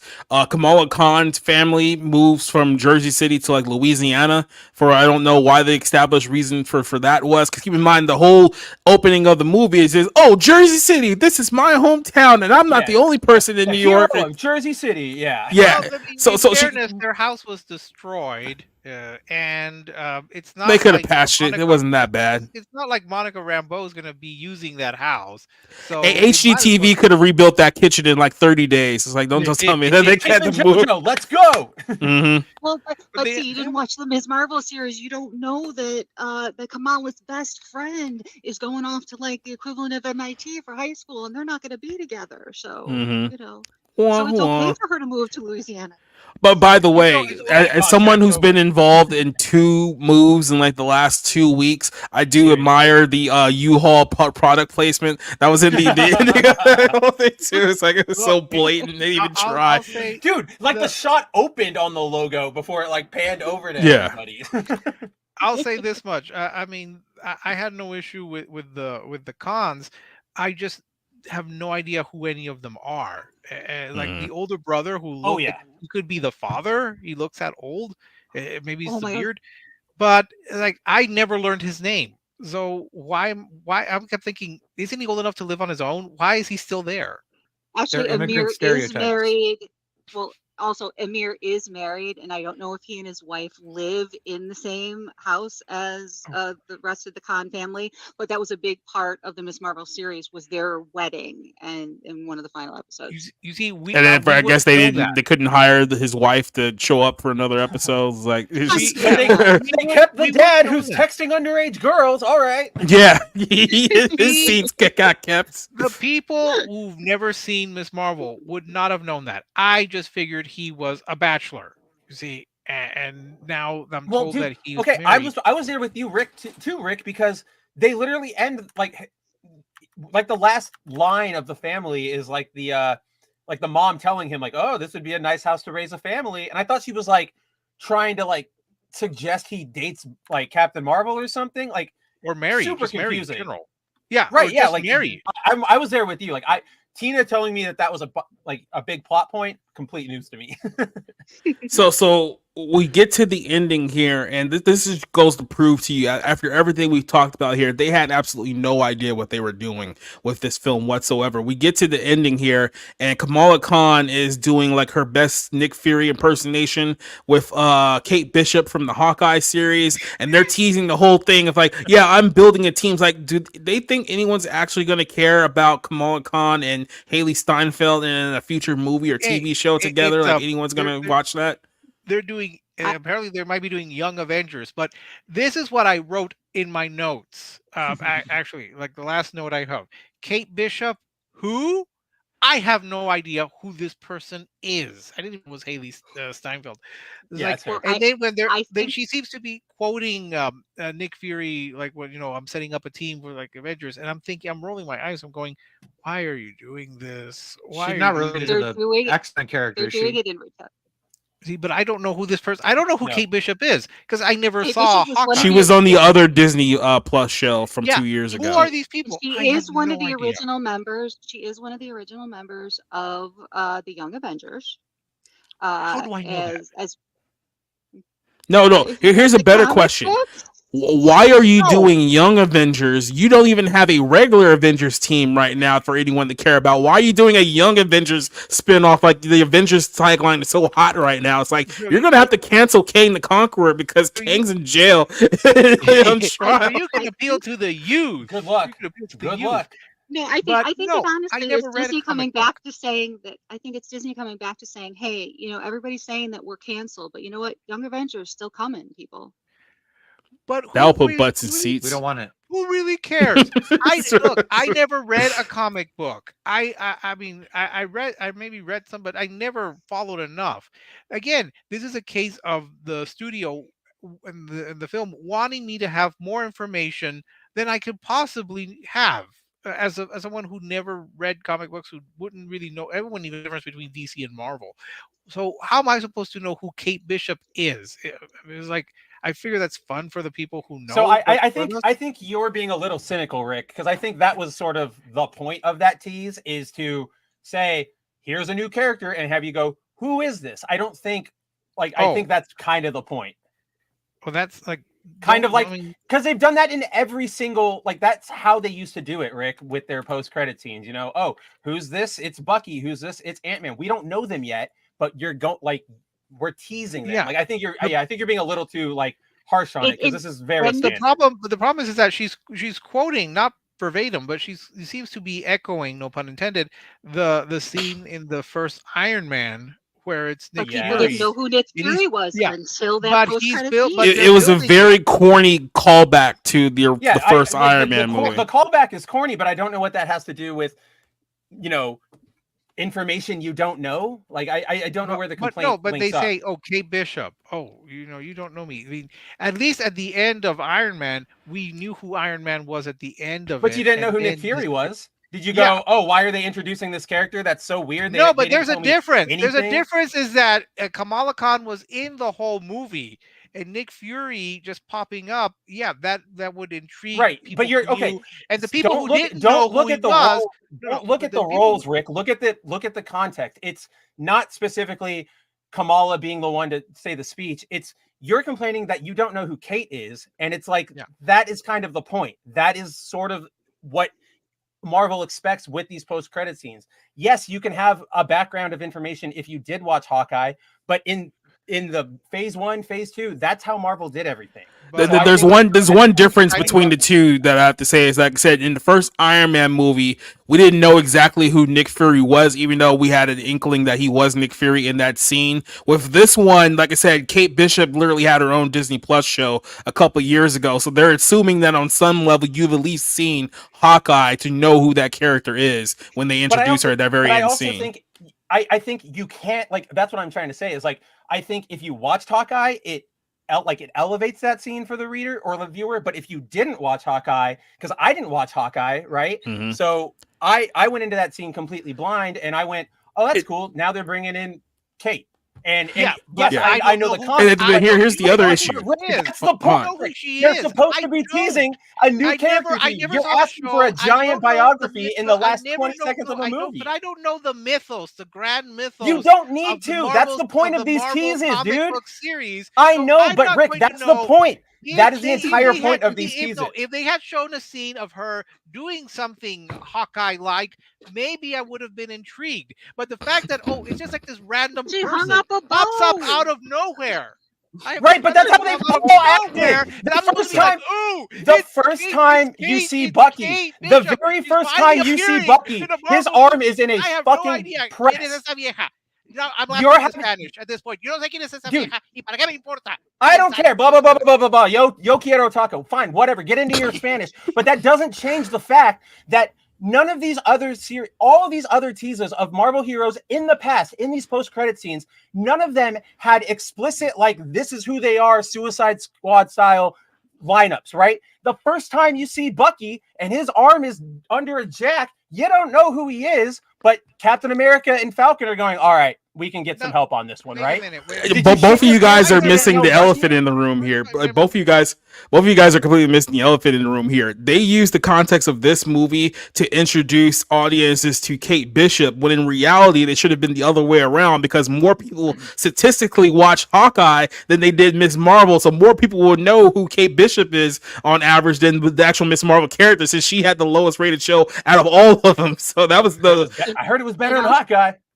In watching the two of them, watching both of the series, which you guys haven't, Kate Bishop was more of a rebel and would have been the more of the person to start the Young Avengers and to recruit everyone else than Kamala Khan. The only benefit you get from Kamala in the end of this movie is she stole one of the see-through iPads so that she could get the intel on who the rest of the other younger superheroes are. yeah. And then of course go ahead, Rob. Good. No, I just wanted to say the reason I was holding up the Infinity Gauntlet, the omnibus, is because I read that, and I read a lot of Marvel comics before these movies came out. So the idea that they do you can do all the comic book reading you want, these movies will never satisfy that kind of like the encyclopedic amount of information that it matters to its fans. You know what I mean? So and yet you'll still have people who eat it up. So I think it's kind of like I appreciate the passion to a certain point, even though I hate these movies, but I appreciate you guys are passionate about your own points of view. But I tried to do as much reading before these movies came out, and I still was like, oh god, I hate them. Well, so then we have to end up in the last scene, which is the big end credit scene. So every single movie has to have some kind of end credit scene to tease a feature film. Monica Rambeau is in some other alternate universe. They don't exactly say exactly which one it is, but she wakes up and her mother, who died in her universe, is alive in this one. But apparently she has no idea who she is, so I don't even know if they're even mother and daughter in this universe or not. And then all of a sudden we hear Kelsey Grammer in a big CGI version of Beast, right? which is a future a future tease to the X-Men, I guess. Which I guess the next MCU movie now, with all the other ones being pushed back, is Deadpool 3, but that one won't even come out until like next July now with all the pushback. So they are going to tease that there's going to be some kind of X-Men reunion in that film coming in here, but we don't know how any of these characters are going to play into that. I mean, technically Kamala Khan is the first mutant in the MCU, so maybe she'll return in some capacity, but that's pretty much it. And then the film is over there. So even the post-credit scene that it's supposed to get you excited for the next movie was just so completely lackluster and out of nowhere. It's like, what's even the point?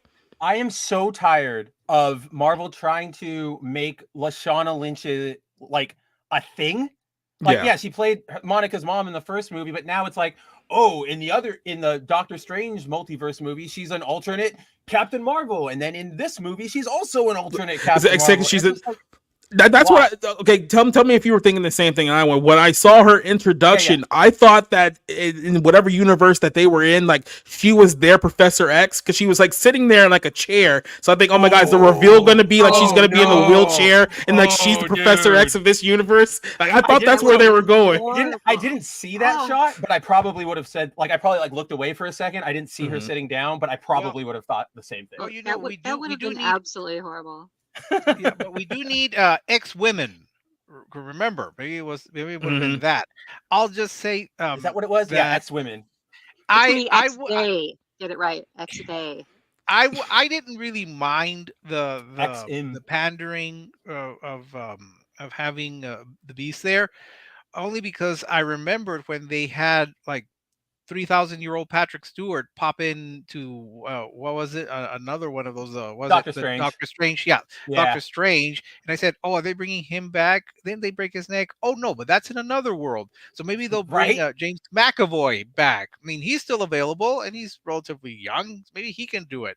It's not just getting too absurd to really follow, but it's nice, right? And my friend and I were like, Deadpool. It's going to be crazy in Deadpool. It's supposed to get you ready for that, because you're going to see both versions. You're going to see, McAvoy and Stewart throughout. I mean, they're going to just bounce to all the different characters who played, or the different actors that carried the different characters, because you're going to go to all these different universes.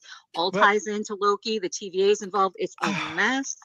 And because now you're going to have multiverses and branch timelines. Yeah, you're going to have multiverses and branch timelines, and they've got them all explained together. Didn't we already have McAvoy and Stewart already? Like, was it Days of Future Past or something like that? So the thrill is gone. I don't think they interacted in that movie, but yeah, they were there. But the thrill is gone in having. Oh yeah, it's totally gone. And I don't want to see Fassbender dragged into this again, into this world again. I mean, the man suffered enough. With what was it, Dark Phoenix or whatever that thing Apocalypse was, and stuff. Yeah. So why? He actually has another movie out right now that's pretty good. So just throwing out that. What is it? I have no idea what it is. Oh, it's called The Killer. It's on Netflix. Just came out. Oh, that's him. That's right. I didn't know that was good. Good. That's on my list. Cool. It wasn't exciting. My friend and I had more fun speculating on whether Dr. Crane was going to be the Beast's therapist, and we could have that kind of we're coming up with all sorts of universes or like Frasier. I mean, doesn't Disney own them now? I think they own Frasier somehow. Yeah, so we could do that, but it's just I can't get excited. I know there was one person in the theater who was like cheering and clapping like Kamala Khan, but other than that, most of us were like, yeah, that's not exciting. But Like I, I I think it like the excitement was also undercut by the fact that like I don't know if you saw the X-Men movie that he was in, Rick, but I know like some of you have. And in that movie, he like looked fantastic. They did really good practical effects. They got him in full makeup, like patched in hair. He looked exactly like Beast.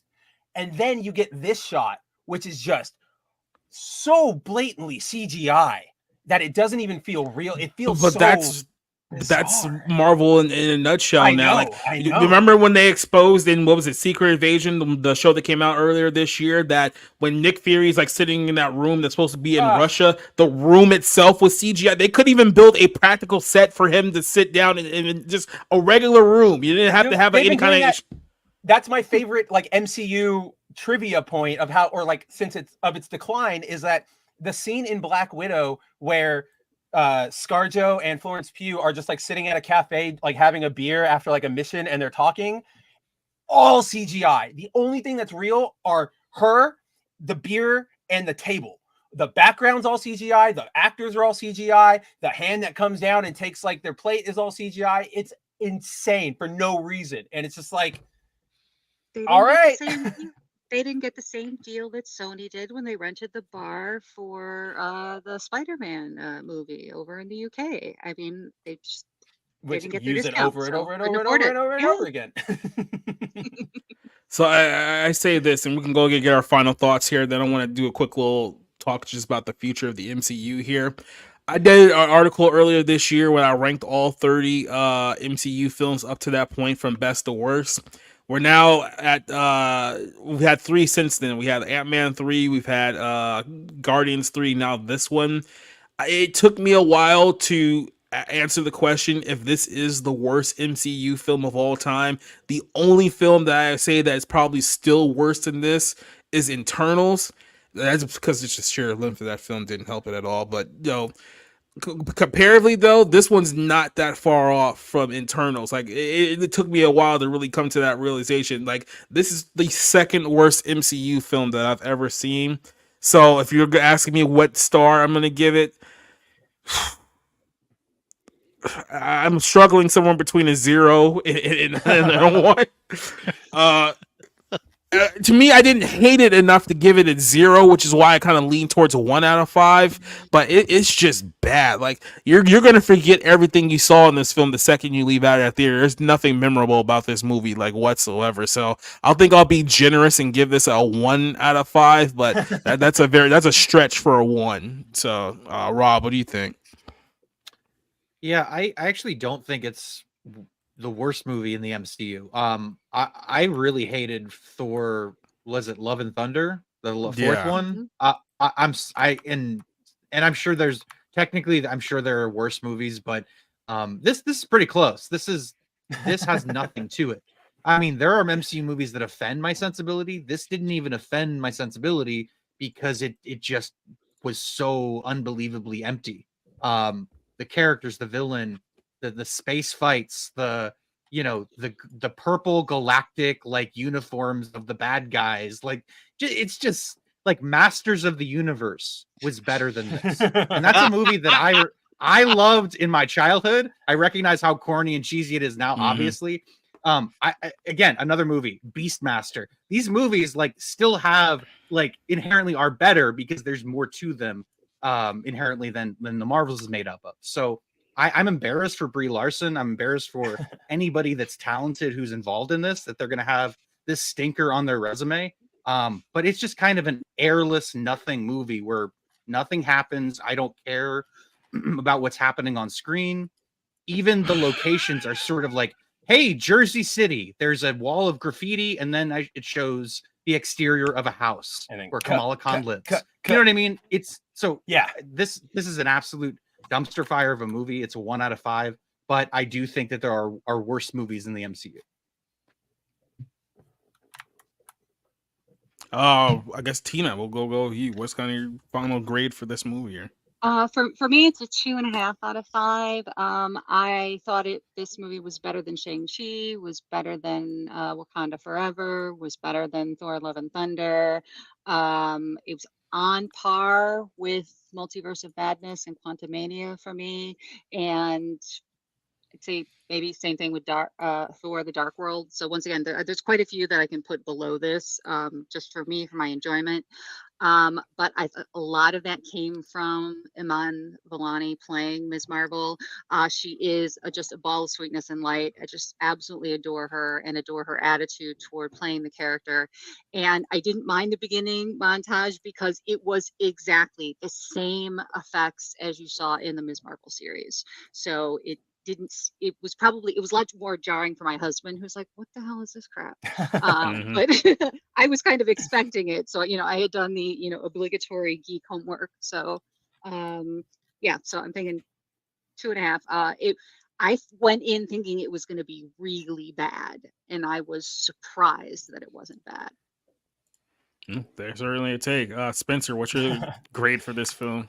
Oh man. So where do we even start with the Marvels? Like, this has been months in the making, all this build up, all the drama, and in the end, we just got the best thing I can say about this movie is that it's bizarre. There are so many moments where it just feels like 4-5 different writers all threw in a scene and it was together. Like, I'm so interested to watch this again just to like find these moments where they're all weird breaks. The person who got most shafted is probably Sammy J and Nick Fury, because Nick Fury started out this entire franchise as, badass super spy who would do anything to, get his goals. Now he's literally just like the uncle at the cookout. Like, he's like hovering between buzzed and drunk, and he's making weird jokes, and he's lighthearted all the time. And it's a bad movie. I'm glad Rob brought up Thor: Love and Thunder, because I was going to say I think the Marvels is down there, but it's just so nothing. It's just like straight bad, where it's like, this is a bad movie. Whereas, kind of like what Rob said, I think that's the best way to put it. Like, things like Thor: Love and Thunder, that offended my sensibilities. Like, that offended me as a person. And so, probably second worst of all time. I don't know. One of the most heartbreaking things is, because like, I agree with Tina that Iman Vellani rules. You guys have all probably heard me say it on the Black Pill stream or wherever. I like her. She's a ray of sunshine. But before I saw this movie, while Jacob was doing his live texting to us, like to the Bounding crew, he said, bad news, Iman Vellani is not the best, is not the highlight of this movie. And I went, oh no. And it's true, unfortunately, because they don't use her. They just shove her into the back, and they still focus on Bree and Denbar or whatever the hell her name is. And it's just, oh man, it's a feat. It's a genuine feat that this movie is what it is. And yeah, like even to Rick's point, like, this is probably more than almost any other MCU project. You have to have consumed everything. Right? Like, you want to know who that cameo is? Go watch Hawkeye. You want to know why Kamala's got powers? Miss Marvel. You want to know why Teyana's got powers? WandaVision. You want to know blah, blah, blah, blah, blah, blah, blah, blah. And it's just like too much. Too fucking much. Way too much. Rick, what's your grade for this film? Well, I'm going to be slightly more generous. I think a 2 out of 5, because I think Kamala Khan was not as annoying as some of you guys found her. I thought she was mostly perky, and that goes a long way with me.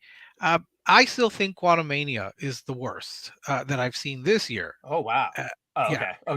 Yeah, well, we're talking all time, so yeah. Well, of all time, I think of all time, I'm gonna go with maybe Thor: The Dark World, only because I literally had to look up my review to even remember what happened. Yeah, Eternals is also really bad, and I guess we'll never see Harry Styles as Arrows in another movie. For me, Eternals is still barely the top spot for the worst MCU film of all time. Like, that one's just. I just I want remember he now. was Like, like I got to 11. amend my ranking because I just forget that movie exists. Like, it's so Mhm. nothing. I'm just like, oh right, that 3-hour nothing fest that they put out. It was Right, made right, by right. an Oscar winner. Terrific actors. Oh, Terrific that's right. I forgot actors the. put in. Well, this Yeah, one it was starred by an Chloe Oscar Zhao. winner. Where's my Oscar-winning performance? Chloe Zhao, who should not have been given this because her forte No. were these like quiet, intimate films. They were not these Right. big budget spectacles. And yes, and I do remember I literally asked my friend at the end, was that Harry Styles? I literally thought I was hallucinating. It's like, what is he doing here? And I think he was like maybe 11 years old when this whole franchise kicked off. So that should just tell you how long this thing has been going on. But Eternals, I think, is worse. Um, Thor, Love and Thunder, and Thor: The Dark World. I think almost all the Thors have been worse than this. This is mid tier, kind of forgettable. I think it's more like a Disney Plus show that found its way onto the screen, and yes, it was a bad use of memory. It was just it wasn't good, but it's nothing. It really is nothing. So, but And I didn't hate it. I totally get your disappointment, Rick, because like you're a big like Andrew Lloyd Webber fan. That should like in theory that should have been a cool moment. Like, oh hey, I like an Andrew Lloyd Webber Yeah. song, but it was just so But I not think right. again, I think it's the wrong song. They should have picked another song from Cats, like a more upbeat number, like When Juggle I Cats. Or was off Mr. screen. Yeah, Humphries. you said Jellicle You're the Cats. They only should have one gone who with that. even know songs from But Cats the to thing put is, in here. I Like, know this why Hey, they sucks. hey, picked hey, it. hey. Again, I know why they Jellicle picked it Cats. because it's the only song people remember. But really, it's kind of forgettable. It's not anything. And I'll say this much also, real quick: the editing in the first battle scene and in the last battle scene, it just seemed chaotic. It's like and all the Yeah. and all the transferences from one to the other to the other to the other. It's like I'm not quite following what's going on here because it just kind of keeps jumping all over, and it's later on that you explain, oh, it's because they touched and all this. It was like it was a little getting, it was tying itself too much, and in the last battle it's like, I'm not feeling anything here. So No, like no. I'm glad that Meghan Markle is not going to come back in another movie. That's all I'm going to say. By the time we got to the end, I was like, or by the time we got to that final fight, I was just like, oh, so we're finally about to see the scene that they're banking on, like the post-credit scene. All right, can we just get to it? Mhm. Yeah. Though I did like the when the big hand came out of Kamala Khan, because they did not use that in the series. She did have a closed fist to punch, but she didn't use the big hands at all in the series that are her powers from the comics. I was, So dude, Tina, I was surprised she didn't say "embiggen" once in this movie. I was very good point. surprised. Like, just a weird, I not bad, good, just weird. I rolled my eyes when they're literally hurting cats. And I Yeah, thought, my gosh, it's like what the I worst. mean, that's I think like the worst moment of that one though was like the lead technician or whatever when she was like running away and she was acting like it's like a horror movie and that's what they were sort of trying to play it up as, and it's just like, while they're playing this what is very this? sad song. Yeah, and I'm just like, what is this tone? What is happening here? Like, why? Yeah, that's And what makes no sense. also, that plot point shouldn't have happened because what space station, government station says we're only going to build enough escape pods for like 20% of our people? What the hell is Mhm. that? Well, was it the SS Titanic where they did something similar? Although I thought they had explained it by saying that half of them were disabled in the superstorm or whatever. That Oh, was is that my what it said? understanding. Okay, I might have I, missed that. I might have missed that. And I think that's if how so, they I explained it. retract. I'm not gonna lie. I thought you said like half the people are disabled. I was like, that's even worse. Like, why would you send a bunch of disabled people up in space? Representation. They didn't send Echo, okay? They didn't send Echo up there. Yeah. You know, So- where the She's too busy getting ready to lead the Avengers. Go ahead, Rob. No, I just want to say where the MCU currently is. Do you guys remember that movie Mystery Men with Ben Stiller? Yeah. Yes. Sort of. That's who the MCU is now. They're disabled. They're like win with lame powers. Like it's a ragtag crew of heroes nobody gives a shit about. That's who's we're doomed. No, Rob. The Earth Rob, is doomed. You reminded me like they that's how like Marvel even does like their presentation of like, this is your new hero. It's like the recruitment scene in Mystery Men where it's just like, who are you? I'm like, the toilet fixer. I can fix, like, that's the point they're at. Like, here's our next Yeah. movie, Miss I- Captain Marvel. She can be captain. Professor Marvel. I don't think that's her actual name, but I just because Kamala Khan called her Professor Photon. Marvel. It's like, yeah, I'll just Photon's call her Yeah, her. character photon. name. Photon. Yeah, I'll just call her Professor Marvel. And I don't know. Instead of Mystery Men, my point of reference would be Sky High when they're in the gym That's a and good they're one, like too. your powers, like sidekick and zero. Oh yeah, Like, yes. that's basically what they're going for now. And they're owned by Disney too, so it's like there, it's all Buckle synergy. up, Everything's crossover owned by coming. Disney. I know, seriously. So look, here's where we are like right now. So the Marvels, after a year and a half on ice, finally got released. So we're only going to have one MCU film all of next year. That's currently Deadpool 3. They're still filming that movie, so it's not even completely shot yet. So that's supposed to come out in July of 2024 is when they expect that movie to come out. Captain America 4, aka Black Captain America, just got pushed back to 2025. Apparently, they're going to commit almost 5-6 months of reshoots to fix that movie. Which, at a certain point, you just have to be like, "Hey, look, this ain't going to work out. Let's just cut our losses and run." But I think for the MCU, it's like they would have to admit defeat to maybe admit that these films are just absolutely terrible, because it's not just Captain America that's failing. This film had several reshoots. Who knows? Deadpool 3 might even have several reshoots when it's all said and done over there too. All these Disney Plus shows have to be reshot or on ice. So then you look at past that, the Phase 6. Now you're going into 2025 with these films. Yeah, Fantastic Four. They still haven't told you who's actually going to be the Fantastic Four. So who knows if this is even going to be something people are going to be excited for. They couldn't do it And- during the writer's strike, so you have to give them a little bit of a break. They had 6 Yeah. months where they couldn't make the announcement. But let's give them not another break on the Fantastic Four end. We also know that they're like speculating, oh, we might switch to Doctor Doom as the main like Secret Wars villain, right? So then if And they've that also happens, then you teased, got to redo all of what you've done for That- Fantastic. and they've Yeah, already, and they also teased gender swapping the Thing and Silver Surfer for Fantastic Four as well. So Look at this. There are 4 credited screenwriters before the movie even begins. 4 Mhm. credited screenwriters in pre-production. That is absolutely insane, because the more writers there are, the more coherent the film gets. And as for Captain America, whatever the thing is called, it's going to be released on literally Valentine's Day. That is going to be the most bizarre counter programming. Like, yes, oh, it's Valentine's Day. Let's go see Captain America. It's yeah. They did it It to is a protect big mismatch. birthday. So then you have Thunderbolts, which is basically like Marvel's Suicide Squad movie. You have Blade, which is an absolute mess. You have the Kang Dynasty, which might get completely canceled if Jonathan Majors is not going to play Kang. There's really no point for that movie to even exist.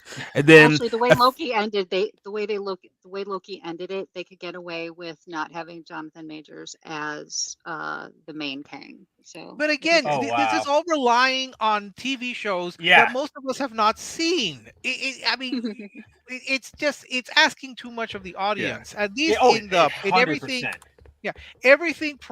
Everything up to Endgame did not rely on other material besides the movies themselves. Maybe except for Agents of Shield, but I don't think that was like, you had no, to they gave up on Agents of Shield Yeah, like that the was second all that weird. Winter Soldier hit. It's like, Yeah, Yes, yeah. but after Endgame, you have all of these shows, and then you almost demand that people keep up with them, and they're not.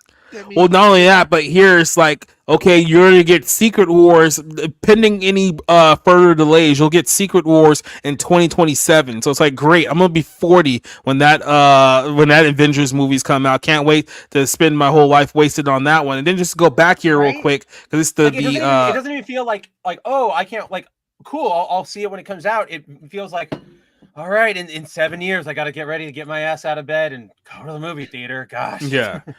So then you have Agatha, which I still don't even know why they even went with this. Like, they really thought that They've that renamed song it like from 5 times. Like, they don't know what they're doing with that show. they Yeah, I'll really tell you thought that why. song from WandaVision was good enough that, hey, let's just give her own series. So yeah, I let's didn't do even know that. that was a song. Well, No, no, I thought the they- only reason they were going to give her a show was because of the meme.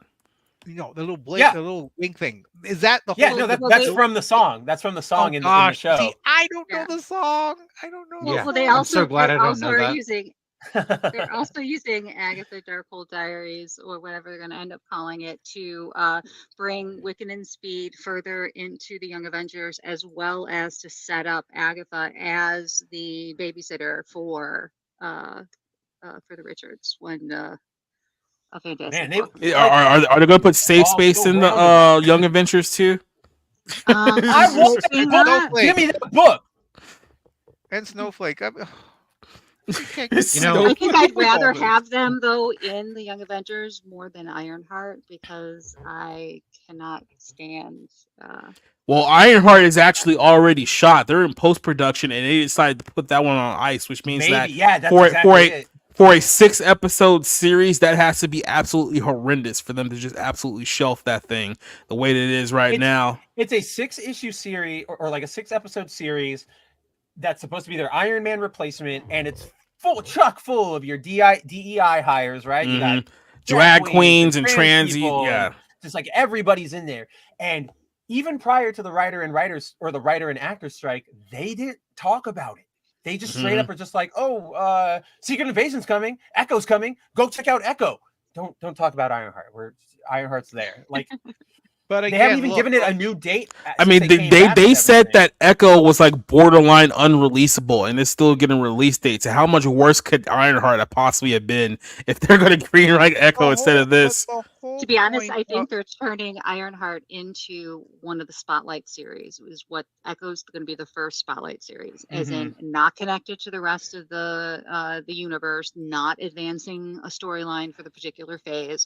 So I think that's why they need to maybe kind of retool Ironheart a little bit to pull it away from. Yeah, I mean that's always a good idea to like figure out what you're doing after you've already shot the series. Yeah, well, that's going to be interesting because Ironheart, the character, was a big part of Wakanda Forever. I mean, she's the one that got the queen killed, and she knew everything. But again, look, the whole point of a television series is to go beyond one season. So I'm just puzzled as to why they. I mean, when you create the character of Ironheart, I mean, if you're just going to do a mini series and just do a mini series, like yes. But no. I mean, they're calling them seasons, so we figure that they want to have a second season like they did with Loki. They want to have more seasons, but instead you're just making one season, and you're reducing the episodes. Or was it Ironheart had the episodes reduced? I think Echo definitely had their episodes reduced. So why make these shows if you're only going to commit to one season and live the show, and you're going to still introduce these characters into the not only that, it's because like go ahead. I'll just because mine's really quick. Because you got to change your mentality, Rick, because you're still looking at all this stuff like they're entertainment, like it's a film or a show. They're products now. That's why they just keep pumping this crap out and going, all right, we're done with it. Next product, because that's all it is get them that number, that rating, and then go. And even worse than that, it's like you're talking about like doing seasons and whatnot. It's like they can't even release what they've already shot. Like, and then the last one here I was just going to mention is the Daredevil season. They already shot half of Daredevil, and they just completely shut down production and say we're going to start from scratch. That's essentially what they did, even though half the series was already shot before they shut everything down. So it's like they honestly, with everything going on with these movies and these television shows, Marvel has absolutely no idea what it's doing for the next 3 or 4 years. They blew their load too early, and then they went in and announced, hey, we're going to be doing all of these movies and all of these television shows, and now they actually have to produce it because they promised that they were going to do this stuff, and now it's like, oh wow, this stuff is terrible. We can't release this to anyone. And if they're internally freaking out about these shows and these movies, given the stuff they've already released to us that sucked, you can only imagine how bad these shows truly are. Right? Like if a Marvel executive is going, oh, we can't do this. Like we got She-Hulk, so yeah.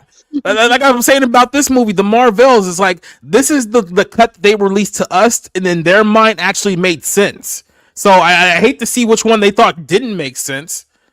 Well, I'm sure we can see them in the deleted scenes because now we're required to watch those to try to follow the plot of right, whatever right. they're giving us. No, Rick, those are all multiverses now. All those alternate takes, those are different universes that will probably They're, jump they're, over they're to. temporary. We're gonna enter the temporary universe saga. Oh It's like God, when no! somebody like started a idea halfway, then gave up on it and never get a full universe or official universe stamp. Well, You know what's Rick, crazy I is was a God, former now. I was a former college professor, Rick, so I can give you your homework every time there's going to be a new MCU release if you'd like. So. Look, what's Yeah. crazy is you I'm have doing these enough to pre. get. I'm doing enough to get Echo. I'm gonna have to get Disney Plus so I can watch Echo. And that's enough. Go ahead. So Sorry, you Rob. have What's up, these Rob? pre MCU movies, right? So I was 14 years old when the movie The Hulk came out. Ang Mhm. Lee directed it before he did Brokeback Mountain and Post the Ice Storm. I don't know how the hell they gave Ang Lee a fucking Incredible Hulk movie. I love that when it lineup came though. out, That lineup it is was- even better. Like, but it was trashed by the critics. But now it's like because I just put it on after Spider-Man 2 was playing, and as I was looking at the credits of Spider-Man 2, Kevin Feige was the executive producer behind Steve Ditko or whatever. And it's like you know at least on some level how to make actual movies from these characters instead of products. And it's there's like a filmmaker in there somewhere. but it's like 20 years ago you had Ang Lee do this Incredible Hulk movie. I have to watch it to see if it really is bad or if it's decent compared to the I saw MCU. it. But it's like it blows my mind. Oh well, compared Used to the be able to MCU. do this a lot more competently than they do now. I saw it, and I think Ang Lee tried to get the comic book style, but it didn't quite work. And I'll say this: I guess this means that Kevin Feige's not going to get his honorary lifetime achievement Oscar for having produced all of these, like some people really wanted him to. So, I hate anytime like a Marvel movie comes into the conversation about like award shows because like yes, we all know the award shows are stupid anyway and they don't matter, but it's like those matter even less in that like competition. Like remember, I know you guys talk about it all the time. The stupid we're going to introduce the fan pick category at the Oscars basically just so Spider-Man could win, and it didn't even win. Like it's just it's so sad. when they tried to come up with best popular film, and it was just such a stupid pandering idea. Yeah, that's what it was. That's what the category was. No, there were people. No, we know people who thought that Endgame should have won Best Picture and Robert Downey Jr. Best Actor for that particular film. And I'm thinking, why? You got people saying Across the Spider-Verse should win Best Film, and I'm like, that's not even a full movie. Well, it is one of the greatest films ever made in cinematic history. Okay, it is. You know this. Do you know how ignorant you would have to be? Do you know how ignorant you'd have to be to understand what the Academy Awards are and expect that a Marvel movie will be nominated, not only nominated, but actually win Best Picture? Some of the greatest films of all time haven't won Best Picture. Panther. You fucking idiot. Black Panther, Yes. sir. Black that's Panther right. was Black Panther was nominated up for Black Best for it. Panther, and that was a complete and utter joke. I don't mind Marvel being submitted for soundtrack, for special effects when they're good. Right. Costume design, art Exactly. direction, things like that. So, But like plot, no. Here's where we're at now. I looked ahead at the schedule, and I was gonna be honest with you. It's a brutal. It's not great, right? So I'm gonna give you guys the choice while we're here. I'm putting you guys on the spot because there's 3 different ways we can do next week's show. So I want to see which one does well for you. You have The Hunger Games, The Ballad of the Songbirds and the Snakes. That movie comes out next week. For the record, that is a 2-hour and 40-minute movie. So there's your one. Really? That's choice A. Yes. That's insane. Yeah. So that's choice we A. can't get enough of Rachel Zegler, okay? Choice B is Next Goal Wins, which is the latest Taika Waititi movie. Okay, so David Cohen, that's his movie. Not 2 hours and 40 minutes though. So there's your plus side for option B. Starring Magneto. Yeah. Or option C, we can just spin the wheel and do a movie night for next week. So which one tickles your guys' fancy? I'll leave it up to you two, Rick and Rob. Spin the wheel. Yeah. I would actually like. Okay, there is a movie out right now. I don't know if it's near you guys or if it's supposed to be wide, but apparently it's not laying everywhere. It's called The Holdovers. It's a Paul Giamatti, Alexander Payne movie. It's supposed to be really good.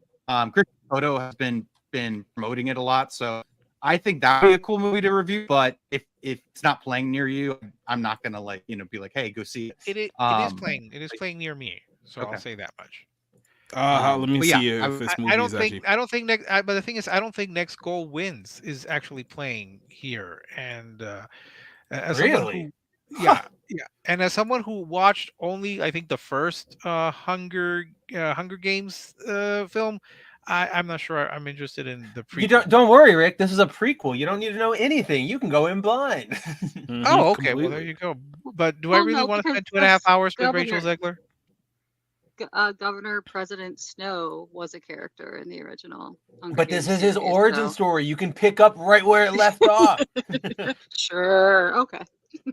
Well, if they could Trying to find get a a young job actor over who there, sounds okay? like Donald Sutherland, okay. Here, let me save you 2 hours and 50 minutes for this movie. His love interest gets killed, and he decides to murder people for the next 60 years of his life. That's pretty much how the Hunger Games started. It's the Citizen Kane of literally. It's the Citizen Kane of the Hunger Games. There you go. Yeah. And you know what? Everything will happen because the plot requires it to. Mm. Of course. That's how movies happen. Because I do they're know. supposed to. Yeah. I definitely want to see Napoleon. It's gonna be. It's like a 3-hour Ridley Scott historical epic with Joaquin Phoenix. I think it's coming out Thanksgiving week. So yeah that's gonna Doing luck his with that. best not impression of any accents ever. yeah. I want to gonna be watch great. it too, I but can't wait. I want to watch it. By but the I way, want- that movie is in fact 2 hours and 40 minutes long. So yeah. No, I want to watch Napoleon because I love biopics and costume films, and I want him to say "Not tonight, Josephine." That would be like the big thing for me. No, it's Yeah. an old expression. But he's Guys, gonna say it like Joaquin Yeah. Phoenix. yeah. And then hopefully nobody will get murdered like they were supposed to when we were watching Joker. Like, it was supposed to be mass killings. So maybe people will now root for the French and we'll More start- violence broke out at the Little Mermaid remake than anything at Joker. By a lot. That is true. How about this? We're just gonna spin the wheel next week. So I Spin want the to wheel. watch Yeah. 3 hours of the Hunger Games. So here we're gonna figure out what movie we're gonna watch next Friday night here on the show. We got Ghost World, Car Wash, Escape from New York, Tremors, Blood Games, Menace to Society, Coach, Live from Baghdad, Blazing Saddles, and Small Soldiers. Oh, so you didn't include Journey to Bethlehem, the musical. yeah, let's spin the wheel. That's for Jacob's Monday show. Oh, okay. Yeah, Let's right. go. No Tremors. Looks like it's Oh, Coach. I don't think I've yeah. even heard of that. I've never heard of that. Coach is a 1978 film. I think it's like, I can make sure I have the right one here because I do remember putting this on here for a reason. Like I know the Yes. TV show. Yeah, I know. I was gonna say I know the TV show. Mm-hmm. That's It's what a I like cult for a classic TV show. sports comedy film from 1978, starring Kathy Crosby and Keenan Wynn, a few other people on there. So, I mean, I hey, actually know who Keenan Wynn is. it's Yeah. significantly That's shorter than funny, all the Rick, other. because I went to I'm on the Coach Wikipedia page because I didn't know the movie and I was like, who are these actors? And I clicked like the ones that had a link, and Keenan Wynn's page comes up with a black and white photo from like the 50s, and I'm like, in my head, I was like, I bet Rick knows him. I bet Rick knows this Of person. course he does. Oh yeah, he had a small part in a movie called The Clock, which is a great kind of romantic drama. His father's Ed Wynn, who was the uncle in Mary Poppins. You know, the one the uncle that floats. Oh wow, yeah. That's his son. Keenan Wynn is Oh his wow. son. No, I didn't know that. That's cool. It's not. You know what? It's really not. I know. Trust me. It's a fact. And by the way, Dick Van Dyke is still alive. Yes, he is. He's like 90 plus years old. Dude, He's 90. I think he's he'll be a 97 literal next skeleton. month. Yeah. Hey, you know what? Everyone I'm from gonna Mary do Poppins is something. alive. I'm gonna do something that I've never done on the show before. So mark this moment. This is history. I'm spinning the wheel again. So we're gonna do. Come on, Because there's also Blazing Saddles. 2000 Tremors. There's a 2000 Tremors. Come on, Blazing Tremors. Saddles. Come on. Soldiers. Keep going. Keep going. No, Damn Tremors. Oh! Blood Games. We got so close to Tremors. Yeah, you know what? This is a far better movie. This is Blood Games. This is basically one of those late 80s exploitation movies about a group of bimbos who go to a baseball game and get killed by a bunch of rednecks up and down the town. So yeah, this would make for a far better watch than what we were Hell going to watch yeah. before. So there you go. Blood Games next week here, next Friday night, live on Rumble and on Twitch and all that good stuff. So there we go. So until then, I guess I can go ahead and flip it over to you guys. What you guys coming up here? I guess we'll start with Rick since he never has anything anyway. So what do you got coming up, Rick? Well, I've got I've got my haikus, I've got my reviews, and the end of the Life with Lucy retrospective at long Isn't it already done yet? No, I was going to write it, but then I got caught up watching, the Marvel Episodes. So, Yeah. so I couldn't write my retrospective conclusion. So I'm hoping to do it before this week. No more All right, Lucy's. then. I'm sorry. I know you're all sad. So yeah, that's it. More just haikus and more reviews. And now that we're coming up to the end of the year, I'm getting more and more screeners for consideration for like best picture nominations for my group. So yeah, that's pretty much it. Thank you. Yeah, by the way, we're coming up on the end of the year here, and my best and worst list so far this year is getting pretty stacked on both sides. No, I'm not even gonna lie to you. I think I posted this on Twitter. I saw a film tonight. I can firmly say that Joyride is no longer the worst movie of the entire year. That is insane. Something has beat it. That is absolutely insane. You're not talking about the Marvels, right? No, not this movie. Okay, no. okay. God, what Yeah, movie? You finally broke down and watched Dix the musical, didn't you? Oh yeah, that's it. Dang, Rick got it. Well, So yeah, if you degeneracy, just like bros. Yeah, if you want something even worse than Joyride, go check out that film. So go ahead. That's your Yeah. fault, Jacob. I don't know. Rob, what do you got coming up? Yeah, nothing. I'm watching a lot of film noir right now. Really trying to dig deep, things I haven't seen. Things that probably aren't even film noir. They're more gothic or proto noir, predate 1941, that kind of thing. But I'm just trying to get in as much as I can. November's a busy month. With Thanksgiving coming up, I try to get just a good mix of different kinds of movies. But I just love film noir a lot, and I like to dive into that in November. And I don't know. My team has a new quarterback. That's exciting. They're gonna have the most cap space in the offseason. Yeah, they're kind of shitty right now. So there's that. And I'm just looking forward to these movies coming out towards the end of the year. It's been a pretty good year with Oppenheimer, Killers of the Flower Moon, Sound of Freedom. Even I think it's called The Constant Gardener, not The Constant Gardener. That's that Rachel Weisz movie. I know the Paul Schrader movie that came out earlier this year. Which was very good. So I think it's been a very strong year. Looking forward to its end. A few more movies to be coming out. Michael Mann's Ferrari, Napoleon. Hopefully, Yorgos Lanthimos' Poor Things isn't a complete degenerate nightmare. And another Babylon, basically. So I'm just gonna be watching movies like I usually do. All right then, Tina. Again, we can go ahead and start with you. Where can people find more of you? Well, you can find me on Twitter, X, whatever you call it, at Tina Bojan. I do have a small YouTube channel, about 100 followers, one video on YouTube, but I am most often found on Sporky News podcast channel. They're Monday nights, starting to produce Tuesday nights, Wednesday nights for the dump, and tomorrow night for Talking Random at 8:30 p.m. And if you ever want to see a small peek into what's going on in the greater MCU world, but you don't want to spend a lot of time or money, try to check out my channel because I am such an MCU geek. I actually purchased Look Out for the Little Guy, the Scott Lang fictional book that came out in Quantumania.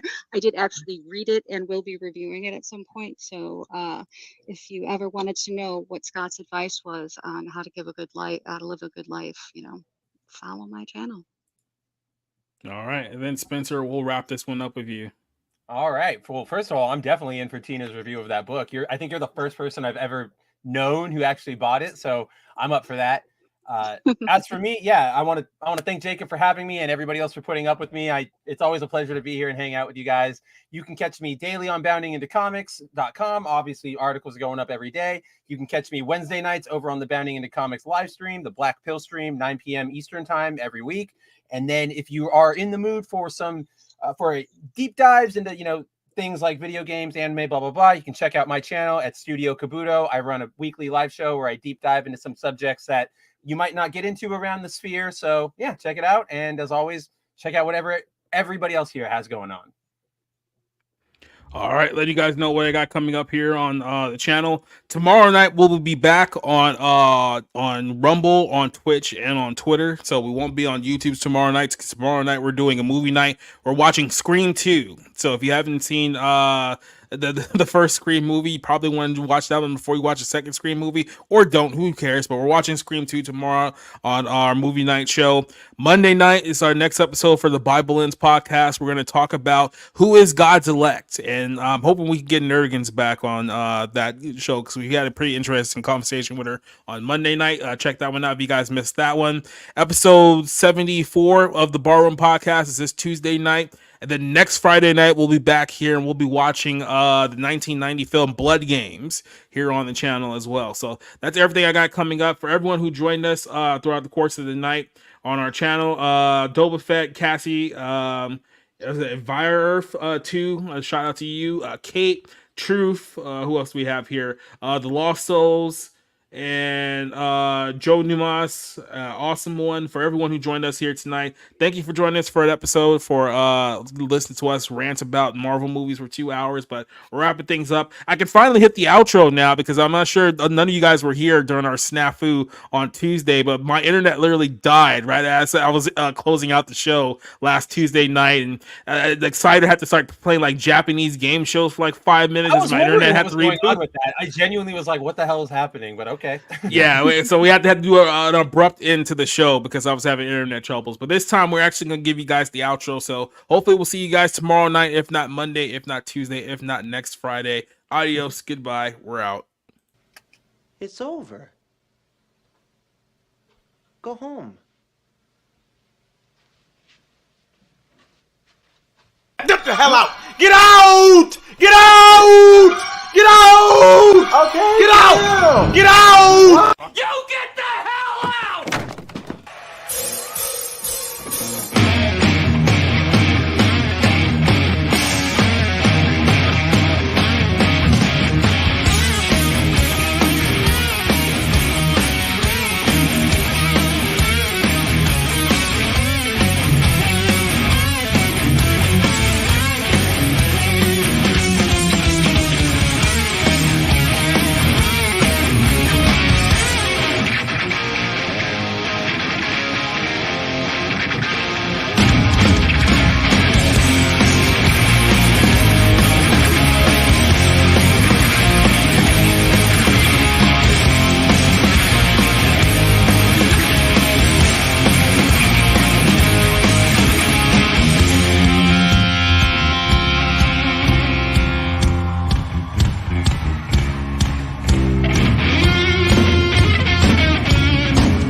Never mind who you thought I was. I'm Rick James, bitch.